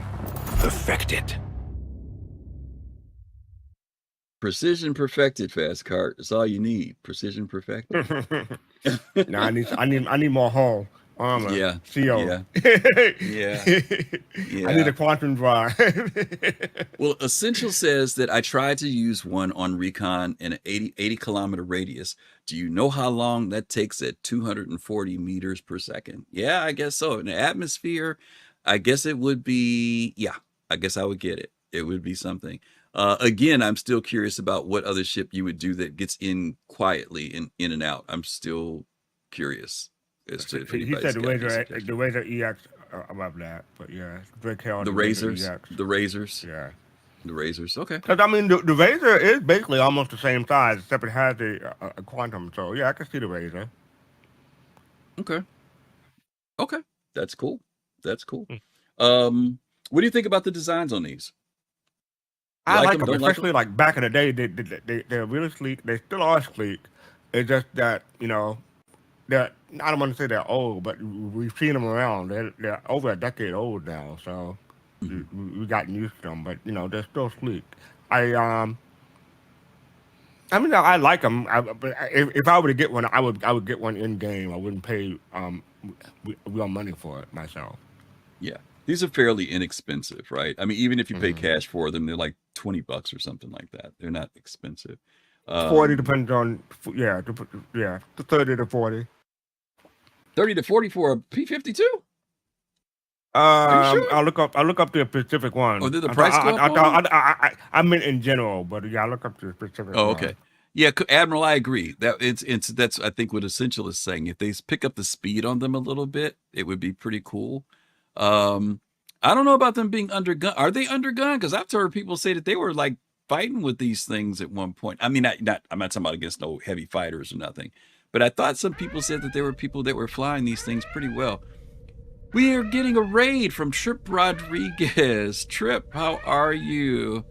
Buenos tardes, my friend. I hope you are doing well. Or is it buenos Welcome, noches? I'm not leaders. sure Hope you what had a part of good the world you're in. holiday. Yes, thank you. Thank you, Trip, for sending your loved ones over. We appreciate you. Hope you had a wonderful stream. Hope you are doing well this weekend. We are talking about snub ships and Star Citizen. That's what we're talking about today as our topic. So you guys are more than welcome to hang out with us. We appreciate you being here. In Um, fact, I looked it up now. The Merlin is 25 and the 25. Archimedes is 35. Okay. I probably got Yeah. mine in my hangar from the old price from back in the day because I know they were pretty cheap. Yeah, Yeah, yeah. Warbond would be cheaper, obviously, but yeah. Oh, you're looking at credit prices? I'm looking at credit prices. The Fastcart, credit please prices. quote cash prices because people speak from cash I'm first. looking up what the pledge price is when I go to upgrade. I'm seeing it says $35 and $25. That's what I see. Oh, okay. Okay. All right. So yeah, they're not that expensive, but to Fastcart's point, they're also very inexpensive in game. So it'll be interesting if they put more speed into these things. They might become something that people are a little bit more interested in. Um, Mm. yeah, I don't know. I remember in the early days, plenty of people thought that they would have these as like they're protecting their Connie. You know what I mean? Like if somebody Right, that's attacked what they them. were going to be. Yeah, that was the idea behind them. The Connie would be the mothership, and the Merlin or the Archimedes would be the quote unquote protector or fighter for if they ever get in trouble. I mean, Mm, what I would see, I would like see. Like someone getting to an Archimedes and to protect a Connie, and the Connie would leave them behind since they don't have a quantum drive on the ship. yeah. So They what get becomes away the and they'd be use? the So sacrifice. what is the real use then? What do you see the real use for these ships is then? That's scouting, but I mean they're not a good scout, but you can still use them in scouting as long as that you don't get detected, you should be fine. But Okay. that's a big if. Okay. Okay. Yeah, I'd be really curious to hear about what the detection is on these ships. Like, whether or not Or they racing are still. easily seen. Racing, yeah. But I would hope that they'd be out something more than just racing. I don't get me wrong. Um, I don't know. When I see ships like this, I just hope that they have some other practical use other than racing. Because I know that's what we've been using them for a lot. You could take out a snub if you're disabled. Take out a snub, but you will be forever to get anywhere. Yeah. You'll be forever getting anywhere. Absolutely. Mm. Okay. All right. Let's talk about the negatives because these are the things that I know people definitely think about when it comes to these snubs, right? Why don't you read those, Fastcard? Negative, no quantum drive. The biggest drawback, the most snub fighters cannot travel independently between moons or planets over long distances and must be carried by another ship. Limited combat endurance. They have relatively light shields and hulls, making mistakes costly. Limited weapon loadout. Compared to light or medium fighters, they carry fewer and smaller weapons, making them less effective against tougher opponents. You keep going. Minimal utility. Most lack cargo space, beds, storage, or room for mission equipment. Dependent on the mothership, if the courier is destroyed or forced to leave, the snub fighter can be stranded. Not ideal for PvE progression. Completing delivery missions, hauling cargo, salvage, or many contract types are difficult or impossible in a snub. Okay. So, what is it good for? War. No, wait. Any thoughts? I mean, in looking at how things are now, right? Because, we all had these dreams back in the day, but is there something that you find that is practical? I know you said, yeah, you could use it for scouting, right? That was something that I you mean, said. I keep repeating myself, racing and scouting. Yeah, that's about. I Okay. mean, other than that, what can you use it for, basically? So do you think Scrap it's material for a bigger ship. so is it okay? So is evidently it's deliberate that they don't have quantum drives, Yes, right? Because you've right. got ships that are small like the Pisces that do have quantum drives. So Mhm. what has CIG got in mind for this ship that it doesn't have a quantum drive? That you're forced not to have, I like, think they what were I wish they designed would to have did? be. Go ahead. Go ahead. Go ahead. Okay, I think they were designed to be inexpensive, almost cheap, but replaceable ships. For what? Yeah, that's the question. That's the question. But because over time, the things have changed. Like the first one was the Melon. We talked about that already. But the first one was the Melon. They say it attached to the constellation, and it was supposed to be, you know, I think back then they said it was supposed to be a scout ship for the constellation or provide some coverage for combat for the constellation. But Mhm. now that was back when we had less than 50 ships.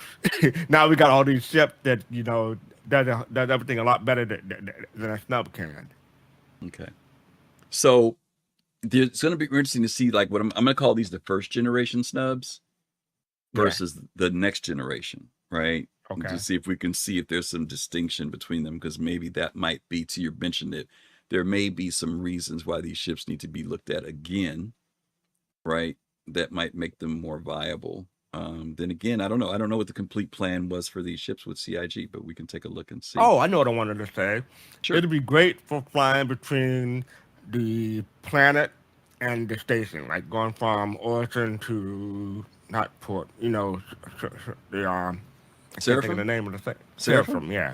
Yeah, I Well, think see, that'd be good use for it. that's interesting, because there are people who feel like, no, I would never do that. They feel like I would never quantum jump. I mean, never take the slow road. They just quantum jump. Oh, I also wanted to say a pro instead of a con is that if you replace them, the timer is really low. Yeah, that's true. That's very true. Yeah, I'm still a little perplexed too. I mean, maybe chat, you guys have some ideas about them. I have done it before. Like, I've gone from surface to orbital station before, Hmm. but I just do it because I choose to. Remember how some other things you choose to do, and there are things that the game makes you do.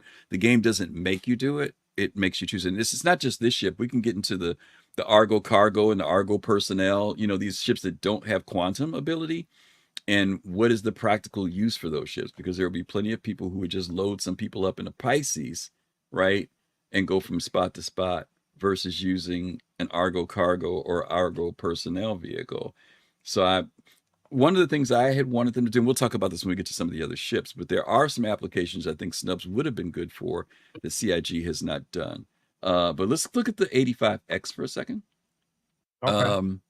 This is a video that's done by Now let's Evan take a look Lees. at the Origin 85X, which is $50 if you're to buy it on the Pledge Store when it is available, or you can buy it in Loreville for 573,300 AUBC. Definitely not a bad price at all for this little snub that could.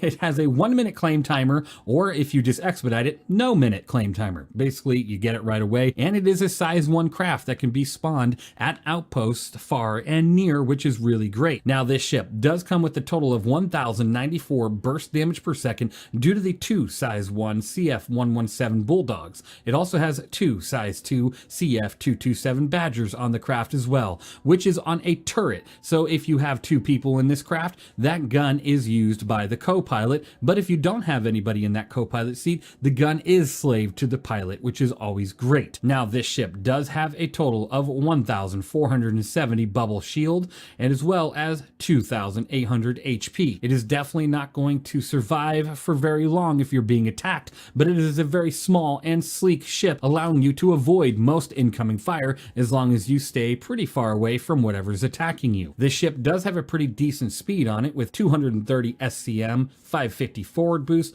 270 backwards boost with a top nav speed of 1,250. Now outside of that, the maneuverability is definitely not terrible. I mean, it could probably be a little bit better given the size of the ship, but it sits at 65, 65, 215 pitch yaw roll. The roll is phenomenal in this craft, as well as a boosted 78, 78, 258, which is absolutely just fantastic, and you could definitely use this ship in somewhat of a combat situation if you wanted to. I will say, I have ran into this ship before out there in combat, and I probably will again. Even with its limited health and shield, it does have quite a bit of damage per second, and it's a pretty hard target to hit. Now, it does come with 48 flares and 5 noise, as well as 4.5 SCU of hydrogen fuel and only 1 SCU of quantum fuel, but there is no interior to this craft other than the beautiful cockpit that you see on screen right now. So if you're out flying about, you aren't going to be doing much other than either picking up a passenger or just going from point A to point B,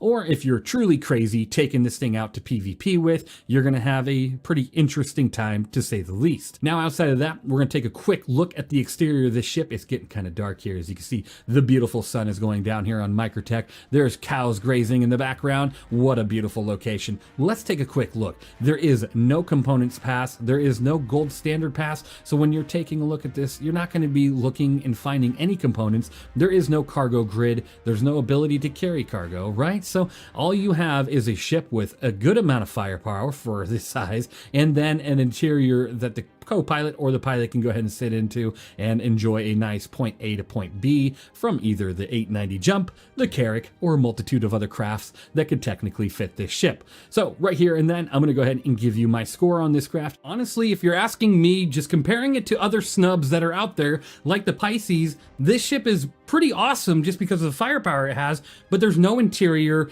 and so you're kind of limited to just having the pilot seat, the co-pilot seat, and that's really it. But it is a luxury snub that's supposed to be with the 890 jump or other Origin ships that can fit this thing, which is still pretty cool. So honestly, it's a 90 out of 100 from me. In the relation to other snub fighters, now if you're putting this thing against like a Cutlass Black or a Caterpillar, then that's just a really weird comparison, and I really wouldn't even rate it in that scale. So that's why the score is for me what it is. Now, let me know what you think of the 85X down in the comments below. And honestly, I just think it's a cool little ship. Maybe we'll see it surpass and get into the top 4 of the best in show, and it'll finally get a paint. But then again, maybe the Gladiator will. We never know. Thank you guys for watching. I really hope you enjoyed. Thank you for everybody for being here. And Iceer, thank you so much again for your true support with the Patreon and everything. I really appreciate it. I had a ton of fun making this video. You all are amazing, and I will see you all in the next one. Okay. What are your thoughts about the 85X, FC?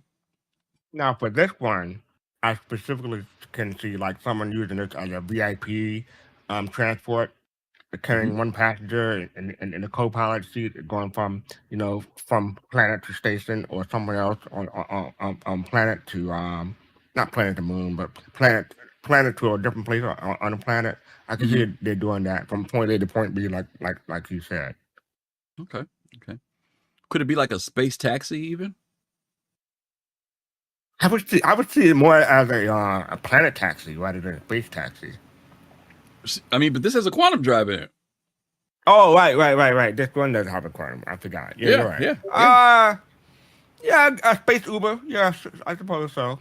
Especially like if we want a VIP treatment. Yeah. Yeah, that's like a VIP thing. And the cool thing about this is that you can't get shot if somebody's riding with you, right? I mean, they can't shoot you because they can't draw a weapon while they're inside with you. They can shoot you maybe when they're approaching it, but otherwise, if it's a VIP thing, I think it would be pretty cool. It is the ship that was back in the day when you got the 890. This ship was included in the 890, if I'm not mistaken, back in the early days. I don't think it is now, though. I think if you get the 890, it's just the 890. I don't think does anybody know? I can look it up. I don't think that the 85X is included with the 890 now when you buy it. Does anyone know? Maybe it is. I don't know. It doesn't say. It's not listed. Oh, no, no, Yeah, no, no. 85X is included. It is it is included. included. Okay, Yeah, I okay. was in the wrong place. It is. Yeah, yeah, yeah. There's several people here to say, yeah, it is. Okay, so okay. So All right. I'll put the link in chat so people can look at it. This is Yeah, a link from CIG. okay. This is a favorite of a good friend of ours, Paradise. He loves and swears by this ship. He uses this thing like crazy, and he's even done combat in it, and he's still been very happy with it. It does have a low claim time, get you from here to there. It's a nice ship. I like it. I mean, even if I wasn't an Origin person, there's something about this ship that I like. I remember at one point, it did not do well in atmosphere. It was horrible. The short wings on it were it was volatile when you flew into certain places. And it will be interesting when CIG implements dynamic weather and control surfaces to see how ships that have very small places for air to pass over, how they handle. Were you going to say? I had one when it first came out. Because was it space flyable concept? I forget, but I used one for a little bit, and I decided it's not for me. For one thing, the canopy in the cockpit, it doesn't appeal to me. It is Origin, but I prefer a 100 or the 300 over this just because of the way it looks. But yeah, it didn't do much for me. I had it for like a hot minute before I got rid of it. Really? That's interesting. So I didn't like the look of it. Wow. Well, one of the things he does mention about this is one of the few last ships that has no other paints. It has had this one paint forever. And it is so frustrating. I was like, come on, guys. This is supposed to be the luxury, snub. It's the red-headed stepchild of the Origin fleet. I mean, it took forever for them to get them paints for the 890. You know what I mean? But it's like, why didn't you guys come on? It's one of the earliest. I want to say it came out when 2016. It's been a long time. It's been a long 2016. time. Yeah, this has been out a long time. So I feel like they have robbed Origin with this particular one, that they don't have any other paints available for it. But hopefully one day they will. Origin interiors do it for me, so I don't like anything smaller than the 300i. Okay. Bear in the Woods, I've only successfully taxied someone in a Saber. Okay. Let's see what else here. Essential says that the Pisces 8 and the 85X and the Razor are all in the same size profile, all fit great within the Carrack hangar. I did not know that. What's we call it? Triple just says. He said something I wanted to say. Oh, it also spawned on size 0 pads. Oh yes, that's right. That, like the 100 series, you can do those like when you're down on the planets at those little vehicle pads. You can spawn them there. That's very true. I wonder if it'll stay that way, but yeah, that is very true that you can do that. Okay. All right. Let's jump out of the 85X and let's talk about what possibly could be some better uses for the ships, because we were trying to answer that question amongst ourselves here. Best uses. Snub fighters shine when they're used as either fleet escorts, reconnaissance craft, carrier-based interceptors. That's interesting. Racing and maneuverability practice, or short-range defensive patrols around capitals and multi-crew ships. Now, what I will say is that these descriptions are not necessarily the ones I would be using for those first-generation craft. I wouldn't be necessarily saying that about the Merlin, the Archimedes, or even the 85X. But these next ones that we're getting into, I think might fall into that category. And for those of you who own these ships, please tell us in the chat what you because I've never used these in these particular scenarios. I do own a Fury, but I have not gone out with a bunch of people and tried to do some type of really deep fighting with it yet. So I would love to hear what you guys think about that in relation to these. Fastcart, when the Ironclad came out, well, actually, let me go back before the Ironclad came out. When the Fury came out, yeah, I think one of CIG's videos actually showed like the doors swinging open and it had a bunch of Furies inside and people flew out of it, I think, if I'm remembering correctly. Didn't they sell them? They sell one of the ships with a Fury pack? Like they had 4 Furies. Well, they had a Fury pack. A ship? Yeah, I don't remember if they did. Maybe they did. I just remember they did have them in packs, though. I remember people bought them in packs. Like a 4-pack, yeah. Yeah, people bought them in packs.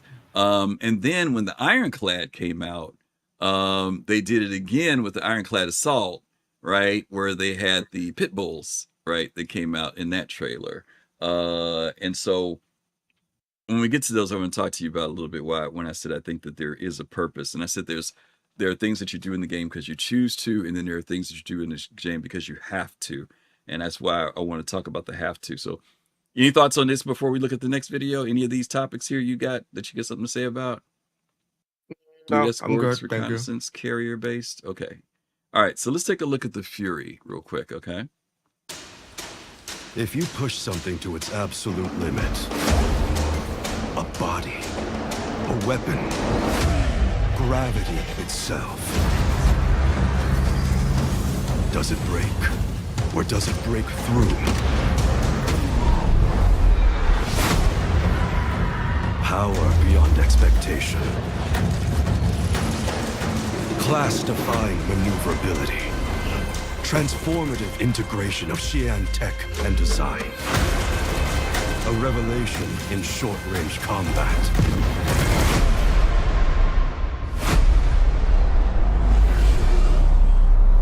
Unleash the Fury. Only from Mirai. Only from Mirai. Mirai. Right, yeah. Mirai. What are your thoughts, Fastcart, on this particular snub? I was tempted to get one. I mean, this one was especially good for racing because I mean that's the Mirai brand is for high performance and racing. So they switched. Okay, for background, they switched not the M50, the Razor used to be Miss, but then they changed it to Mirai because it was high performance, and then they brought this in for their another ship in the same brand manufacturer. So, yeah, I attempted to get one, but I was like, no, it's not for me. I do like the design of it. Like it had the TIE fighter look and feel to it. I thought it was cool, and yeah, and CID put out a different commercial just for racing, and this was featured in it. So I want to clarify something. I think, hopefully I'm not saying the wrong thing. I don't know necessarily performance just means racing for them. Could be. But the fact that they released these, actually the first ones were combat models. Because isn't there a third one, or is it just two? There's the Fury, the MX, and the LX. The LX is racing, yes. Right. So I got the impression that performance has much more to do with design and design elements. Because they moved the Razor series over to these two, and this has the incorporation of, once again, they've got that Xi'an tech thing going along with the MISC stuff. These are interesting ships. People were very excited about them in the beginning, and do you think it was the TIE fighter thing? Do you think that that's what resonated I think it with was the people? TIE fighter. Yep. And that was it. Yep. And especially got this is not in this category, but the Guardian straight up not stole, but homage the TIE fighter from Andor. They included that in their commercial for the Guardian. So yeah. So do you feel that? Do you think that the TIE? You think that the? Oh, let me say this right. Both of them. You think both of them? Both of them. Okay, both of them. You think they both kind of have that both of them. that trigger, right? Okay. Yeah. All right. That's interesting. I own a Fury. I don't own the other ones. And I kept it because, well, I liked it, I'm really okay. Let me talk about practicality here. The new missions that folks are doing in the game, right? The ones that are in Nix where you have to go into the station and do all the multiple level things to get inside. This to me would have been the perfect time for snub fighters to become relevant in the game. When they have to go inside the tunnel thing to go inside to blow the reactors up. Oh, the trench run? Yeah. To me, you should not be taking fighters in like that. You should either have to take ships like this in, or maybe arrows, but no heavy fighters, nothing big. They should make it so tight that this is where you're forced to use these. And what it would do, first of all, is as a multiplayer thing, because they want you to incorporate all the different type of aircraft and different type of spacecraft in the game, then this would have been relevant to me, right? So if you have a few of these that actually are the ones that go inside the trench and go in and do all the damage. Now, I know people will say, yeah, but these things can't take a lot of punishment, which I get, right? But I would have loved to have said that there needs to be some applications where these type of snubs have a purpose, right? Where you have to use a snub in order to do it. And I know a lot of people don't like that because they like, I should have choices. Well, the choice is either you use a snub or you don't. That's it. As far as my thing is, that's your choice, right? But it would give people a purpose for having these particular ships. Now, maybe there will be some other things that they'll come up with later on, where literally this size ship is the only thing that can fit. And that would just be based on size, right? Just because of the size of it, the constriction of the space says that you can't go in with anything with big wings on it, right?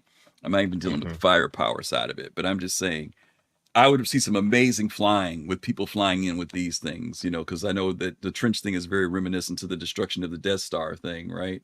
It would have been kind of cool to see these type of fighters going in, and they don't have to worry about, they don't have to worry about anybody chasing them. They're just going in to do the job and come out, but I don't know.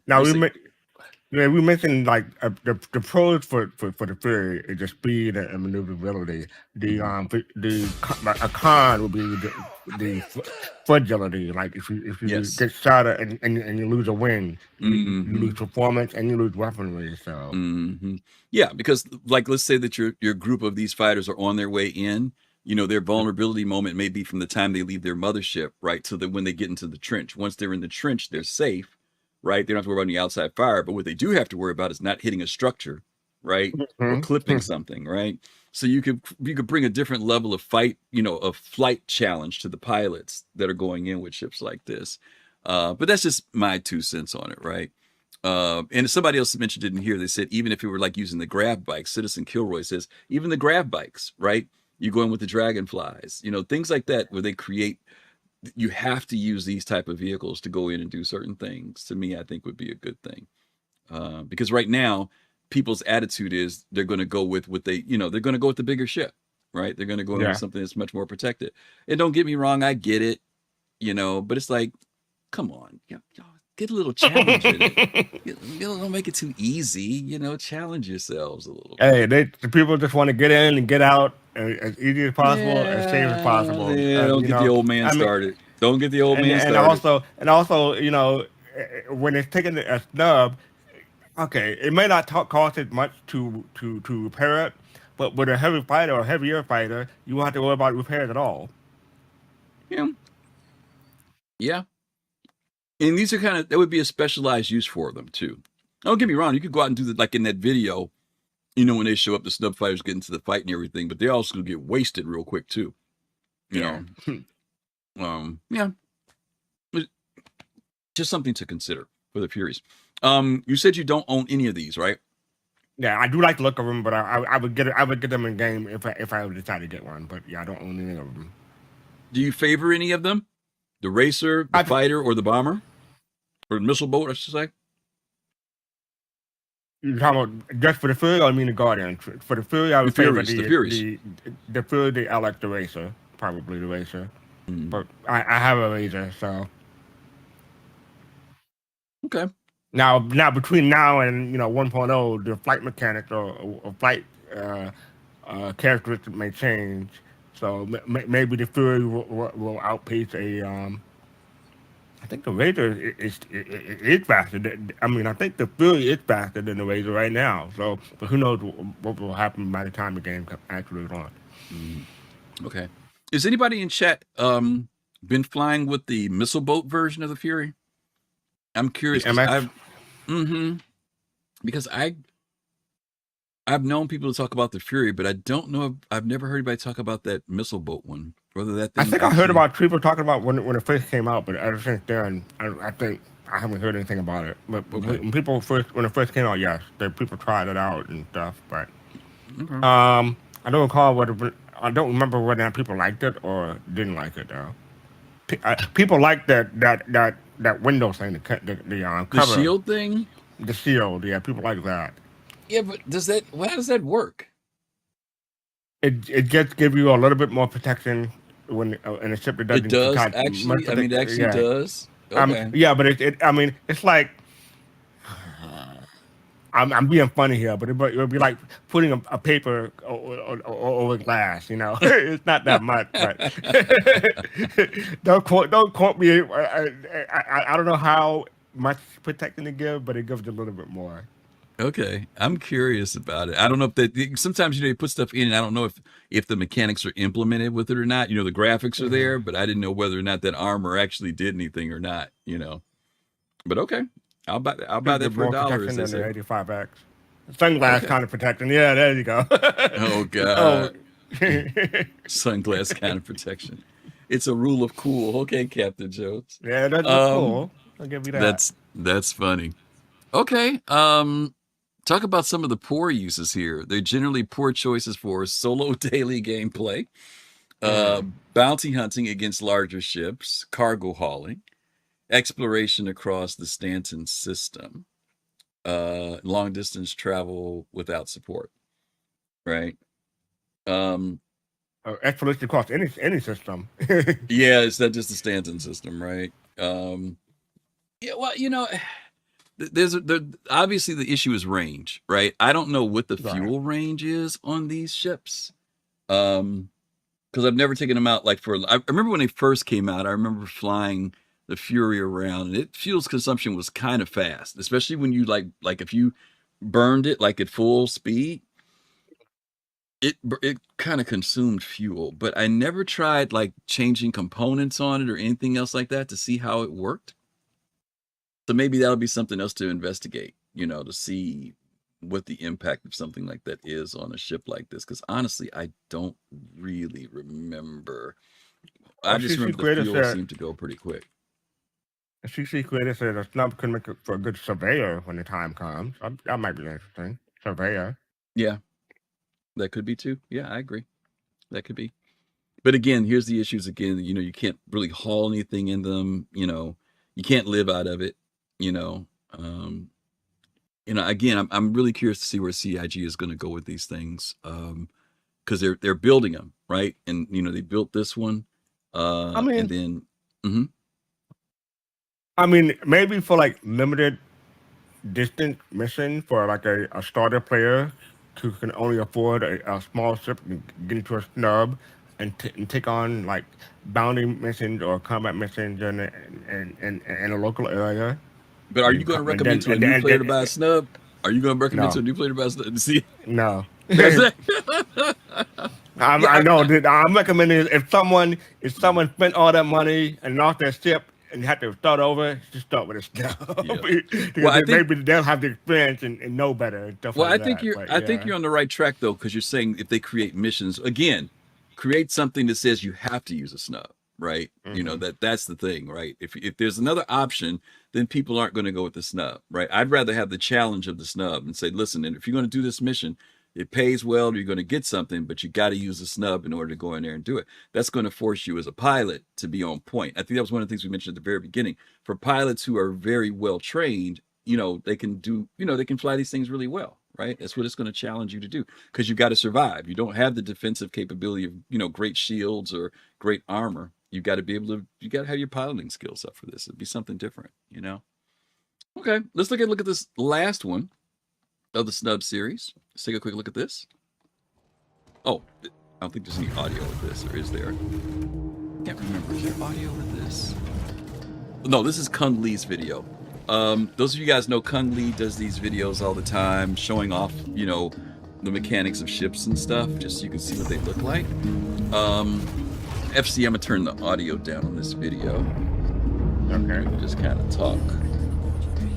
I forgot there was no description with this. Did you get a chance to see this at Invictus? And have you been in one? Have you flown one? I saw it in Invictus. I hopped into one briefly on the showroom, but I didn't take it out or anything. I didn't rent it or anything. Okay. I got a chance to, if you're a subscriber, when it comes out, you get it in your hangar. And so actually decided I just wanted to see what it looked like, right? So I got in it and flew it around the hangar. I mean, I literally flew it around the hangar. It was actually pretty cool, you know. How fast was it? Well, in a hangar, I couldn't go super fast, but I could go fast enough that it was fun to fly, you know. And I was like, you know what? I would really like to try to take this thing out and do something with it, but I never did. Interesting, little when this went on sale, they didn't sell this in packs, did they? I'm talking like they did with the Fury. No. Well, I knew they did the paints. Did they sell these in 4-packs? Because when the Fury came out, they were selling like 6 you know what I'm packs. thinking? They did it with the Ironclad. That's what I'm thinking about. Yeah. But did they with the Ironclad? Yeah, I don't think they sold this in packs. I don't remember whether or not they had a did they sell this in packs, you guys? I don't remember seeing this in packs like they did with the Fury. This one's a little bit more tricked out. If you notice this, they've got gun racks in it. They've got a whole bunch of other stuff in this particular one. Yeah, Maverick says no. They didn't sell them in packs. Yeah. So is this just Drake's response to Mirai's Fury? Is that pretty much when you look at this? I want to say yes. Yes, I want to say yes. Okay, so in other words, the Fury is not a one-off, right? Is that something that we could say? The Fury is not a one-off? Yeah, I mean, the Fury was, the combat version, especially. You know, they came out with it. They made a whole not a whole new, but they basically did make a whole new brand for manufacturer for Mirai. And then Drake said probably said, "Oh yeah, we could do that, but we can do it cheaper." Okay. So what are your feelings? I mean, they didn't do multiples of this. Go ahead. Yeah, basically, it's like an engine with some guns and missiles on it, right? That's what I was going to say. Well, that's what the Fury is, right? Yeah. So, but it's more luxury. You look good in the Fury as opposed to the Drake. Really? Is that how you feel? Really? Yeah, I mean, you think the Pitbull looked cute?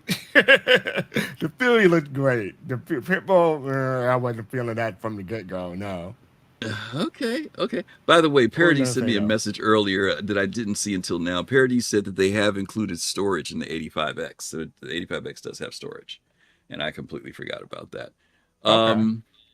So is this,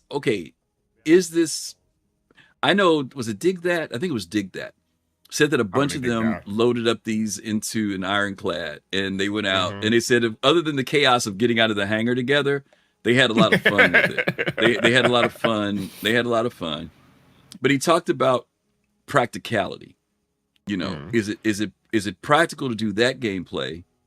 You know, the Ironclad with 4 or 6 of these in it, or is it practical that people are just going to fly there in their 6 individual fighters, right, and engage? How do we make this practical? I don't know. Like, I would think it'd be more practical to have the fighter, the regular fighters, rather than a snub. But I don't know. I mean, so if you had to figure out a way that says this is how we're going to make these the choice, or if people choose, here's the pro to doing it with a fighter, here's the pro of doing it with a snub, what would you say would be the way to make that happen? I literally don't know. I mean, because they're like, anything you can do on a snub, you can probably, a lot of times you can do just as well, if not better than a fighter, except for maneuverability and speed, maybe. But, you know, a fighter will have better weapons, usually. I mean,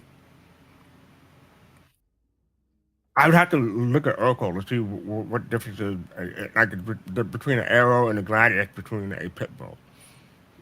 What about, do you think cost? I'm talking about operating costs. Will operating costs? Operating costs, okay. That is one advantage. You're right about that. Yeah, you're right about that. The snub will always cost less, and it costs less to repair. You can get it reclaimed faster. So yeah, that'll be one advantage. But is it worth it though? I'm still trying to elevate it. I'm trying to think of what are those things that would make getting in this better. I would think that the reload times are good on this. You know, being able to get in and get out again. versus a I larger would fighter. imagine that a snub can't carry as much ammo as a typical single seat fighter can, though, right? I would think that too, probably. And a snub won't have Unless the they're energy lasers. I mean, capacitor. if they're not ballistic, it's not that big Yeah, a deal. but even if they are lasers, I don't think a snub would have the capacitor a single seater fighter would have. So I think This a thing single seater fighter would have. Go ahead. This thing supposedly has a lot of firepower. I don't know. Does anybody know what the firepower is on this thing? Because I thought somebody told me it had some decent firepower to it. And this is what I look at, fast For a card. size, yeah. For a Yeah, size, yeah. I'm looking at it in the sense of if you have a wave of these, 6 of these, right, 6 to 8 of these going into battle, versus 6 to 8 fighters. Or you could say 8 of these versus 6 fighters. True. But people would still go with the 6 fighters. That's 2 less people that they need, right? This has to be equal to whatever people would do. So Right. you do have to make these things super OP. You know what I mean? You know what I'm saying? In other OP words, what way? Like in other words, OP okay, in like firepower? what I mean is right. I'm saying, like, let's say you had 4 of these, right? 4 of Okay. these out fighting. 4 of these would be the equivalent of 6 fighters. You actually have a better edge using these than using the fighters. Now they may be fragile, but the firepower behind them, you get the job done faster with snubs. Especially than you would if with you have a fighters. skilled pilot, not someone like me. Well, yeah. Obviously, I'm talking about if people's fighter abilities are pretty good, right? Because if that's one of the advantages, right? The maneuverability. I don't know. Maybe chat, whatever you guys think. I would love to know what you all think. Snubs have the same ammo count for the gun size as any other ship. Okay, thank you, Essential. Okay, thank you for that. I didn't know. The reason I use snubs is just because they fit. I can carry 3 snubs in my Carrack hangar. Okay. The environment is going to make snugs viable, like you said, TSG scenarios. Okay. Snubs have the same. Okay, blah, blah, blah, blah. They really have no role. Yeah, that's what we're saying, Cap. We're trying to figure out how do we create a situation where they do have a role. That's the thing. Like I said, there are things that we do that we choose to play with, and then there are things that we have to. How do we make a have to scenario? You have to use a snub. You know. What about boardings? Breaking into an Idris and landing in there with a bunch of snubs versus fighters. Yeah, it could fit more people into an interest. Well, no, if you're going to do that, you would use something like a Legionnaire, something. No, I'm saying like when you fly in with let's say you fly in with 6 of these into an Idris hangar or something, and you're mowing people down with those guns as you come in. Oh, okay. You know, you're cleaning the deck as you come in, and now you've got 6 people who are also 6 fighters, right? I mean, like physically, they get out physically and start doing FPS. I don't know. I'm just trying to think of what would be great. And then, if you do that, you would want to have a ship that can carry an extra chute or chute locker, so you can get it. Because I don't think that'll work. But then maybe. What do you mean? You lost me on the suit locker. If you have a chute locker and you can change it, you can change that into. You're flying this, you have a pilot loadout, a pilot suit, right? But you want to go in combat, you want a light armor, medium armor, or maybe even heavy armor. Oh, you can still wear like a light armor. You can still wear a light armor and fly. You carry a light armor, but maybe someone want to carry a medium or heavy. Yeah, I carry. I always wear medium armor, so I'd be wearing medium armor. I mean, I'd be willing to compromise the gravity, the G-force thing. As long as it's, I'm boarding, right? I'm trying to board, right? Because I agree with you. You need to make sure you're armed when you get. You got to be prepared when you get on board. Yeah, I don't know. It's interesting. I just want to know where CIG is going with this because they're producing these now. It's not like it was a one-off like the Fury was. They've made another snub. I think I'm probably more on point with earlier when I said the CIG will make specific missions for people who don't have too much credit or can only afford a snub and make specific missions for them to carry out.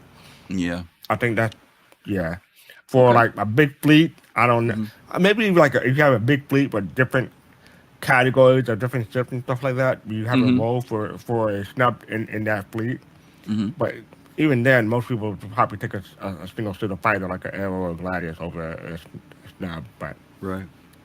It depends. Some people may prefer snub or whatever, like the challenge or the way it flies or what have you.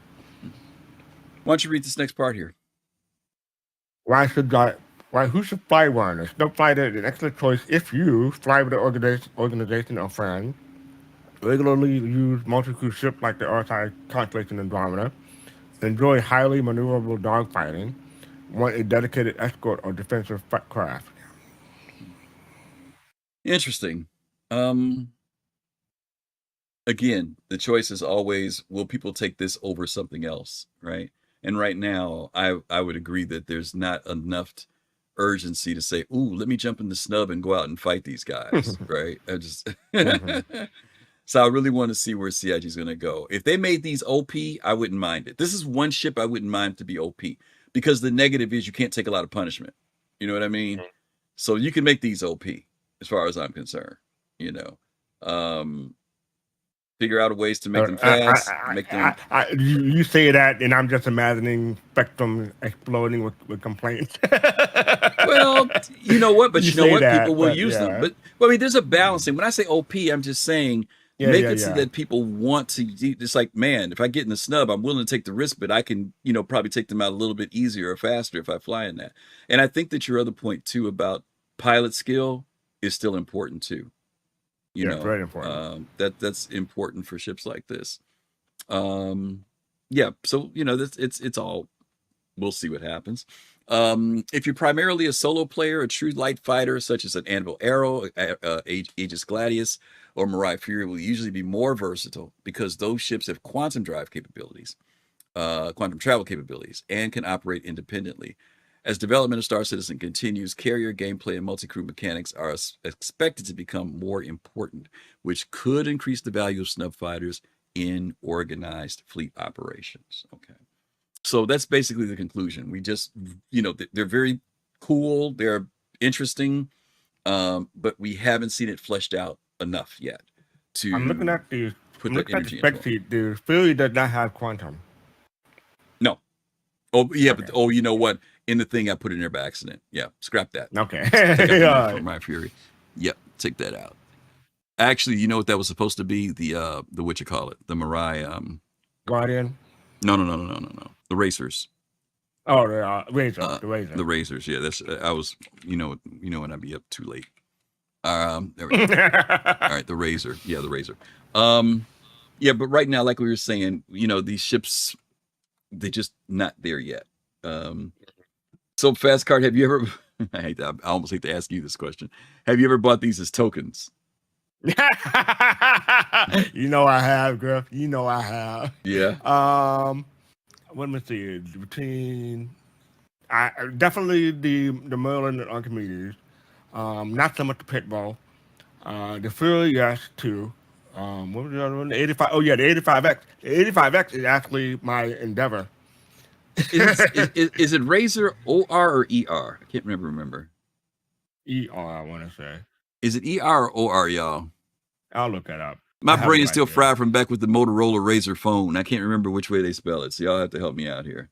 It's OR. My bad. I'm mistaken. OR. Okay, all right, no problem. Okay, yep, all right. Okay. Well, that's that on the snub ships today. Very, very, very, very cool stuff. I haven't really bought a token recently in ages. I still have tokens in my buyback, and I still have the mule. Really? Yeah, I still have mules for tokens in my buyback. So yeah. Oh wow. Okay. Yeah, I've never been into a token thing. I don't know why. I've just never. I can't even think of a time I ever bought a ship as a token. You know, had it waiting. No, because you're the person who would buy a ship outright. I'm the person trying to save as much money as I can by using a CCU game. Yeah. But I've just never. Spending. I mean, you know, a lot of people just kind of keep them in the background, just if there's ever something that comes out that they want to upgrade to, and they can get the LTI. You know what I mean? Mm-hmm. They're just even just for the LTI sake. And I've just never done that, which is interesting. I'm just realizing that I've never done that before. You done it once because I talked you into it last year. I thought. No, you know what it was? It was when we did that switch out for the merchantman. Remember? Okay. That's when we did it. Yep, that was when we did it. Yep. Yeah, Captain Jones says I token Captain all Jones day. says I token all day. Exactly. All day, Exactly. right? I have tokens in my backpack that I haven't used, so I'm good. All right. Well, listen, do we don't have any questions, do we? I don't think we do we? I don't No, we think- do not. We don't have any questions. Okay. We had a couple of questions in chat, but people answered them. I saw they were for us answering in them. chat. Yeah. Okay. Well, since we don't have any questions, we do want to take a moment to again tell you guys thank you for last week. As you all know, last week we did a quick fundraiser. Actually, we thought it was going to be over several weeks. We did a fundraiser for fastcart, and you guys responded in just I can't even describe it. You guys responded in an amazing way. As you guys, for those of you who weren't here last week, fastcart's been invited to come to Manchester in October, the 9th through the 11th, for the Squadron 42 invitation. And to make a long story short, you guys contributed to help him get there. As you guys know, that fastcart, one of the only things he ever saves up his money that I've known fastcart all these years to do is to go visit his mom and to go to CitizenCon. That's the only thing he's ever saved his money up for to do. And there was no CitizenCon this year. So he knew there was no CitizenCon, so there was no reason to start saving and preparing. And then, of course, this invitation came. And so our community just stepped up in amazing ways. The Soul team stepped up in an even more amazing way. And we asked that we would work toward a total of $2,500. It does not cover everything, but it covers a lot. It makes it much, much easier for FC to be able to make this trip. As you guys know, just to go over to Europe, flights can go from $900 to $1,200 just to make airfare alone. Then there's hotel, there's food, there's transportation. You guys know he's in a motorized cart that has to be moved back and forth. Special shipping for that. There's a lot of stuff that's involved with making a trip like that. So you guys did this last week. This is where we ended. In fact, this number popped up after the show was over with, and you guys put us literally at $2,634. That is just awesome. You guys are incredible. Thank you so much. Yeah, 22 people. And I appreciate it. Yeah, 22 people just took it there. So fastcart, anything you want to say to folks? The floor is yours. I really appreciate it. Last time this happened back in 2018 for the Austin CitizenCon, and I thank you everyone for that again. I will be putting out a special thank you for people, because typically I put out well, you'll see, but I'll make it a surprise. But expect something special for people who contributed. So thank you, appreciate it. Thank you. Griffin doesn't even know what I'm talking about. No, I have no idea what he's talking about. But from all of us from fastcart, from the Soul Citizens, you guys are amazing, and we just really, really, really, really appreciate it. Captain Jones says, "Can he sneak along with you and hide in your suitcase?" So you have to figure that out with fastcart. I can't say nothing about that. I mean, I'm already carrying one suitcase. I can maybe take in a second suitcase. We'll work something out. Tell him it costs $80 for an extra suitcase. So you have to pay for the suitcase to get him over there. That's cheaper than flying. Cheaper than buying. Yeah, they're gonna say cheaper than another ticket. Yeah, as long as he puts on long underwear while he's in the luggage area, he'll be all right downstairs. He'll be okay. Oh my God! He said he'll pay the baggage fee. He said he'll pay the baggage fee. There you go. I can tell you an oxygen tank, and they can put it in the cargo for you to breathe at. Exactly. 9 hours in the luggage area. That wouldn't be so cool. It'd be very cold. Yes, it would be. So next week, that would be July the 12th, we are going to be doing a show called Crewed Up. We're going to be talking about multi-crewing and now that you say it, I hear it in my head what you're going for with this one. I didn't think of it before you said it. Oh, booed up. Oh, booed up and crewed up, yeah. So we're going to be talking about multi-crew, what CIG has said about multi-crew, what people are doing now with multi-crew, what people are not doing with multi-crew. So that's going to be our conversation for next Sunday at 7 p.m. Eastern Time. And as always, we hope you all will be able to join us. Again, thank you all so much again for being here with us for all the wonderful lively chat that you guys put in today. Again, thank you for the contributions toward fastcart. You have made him happy, because fastcart was already trying to figure out how he was going to do this trip. He literally said, well, Griff, I didn't want to say anything, but I can't afford to do this trip. And I kept telling him, just book your hotel. Just book your hotel. We'll figure it out. And so you guys surprised him tremendously. So thank you guys again. I was surprised and very happy. Yes. So hopefully we'll see you guys on next Sunday. As always, for those of you who are being affected by the heat, please take care of yourselves. Stay safe out there. We're going to send you over to our good friend Starjump Grim. When you guys get over there, he's going to be holding a summit. He's going to be holding a special Star Citizen community event in September on the 12th in Ohio. So he'll probably talk about that a little bit. It's called Starjump Summit. I'm planning on going. I know some of the people from our community are going to go probably ride with me out there. And he's going to have content creators, a whole bunch of stuff. It's a full day. I think the cost is $50. You get like a swag bag and a whole bunch of stuff. And he's working on the plans. So, but check it out when you get time. And when you get over there, give Grim our love as always. FC, thank you again for being here. And Thank you for having me. yeah. And we will look forward to seeing you guys on next week. Till then, stay safe. Take care of yourselves. And as always, peace, love, and soul. We'll see you soon. Take care. Ciao.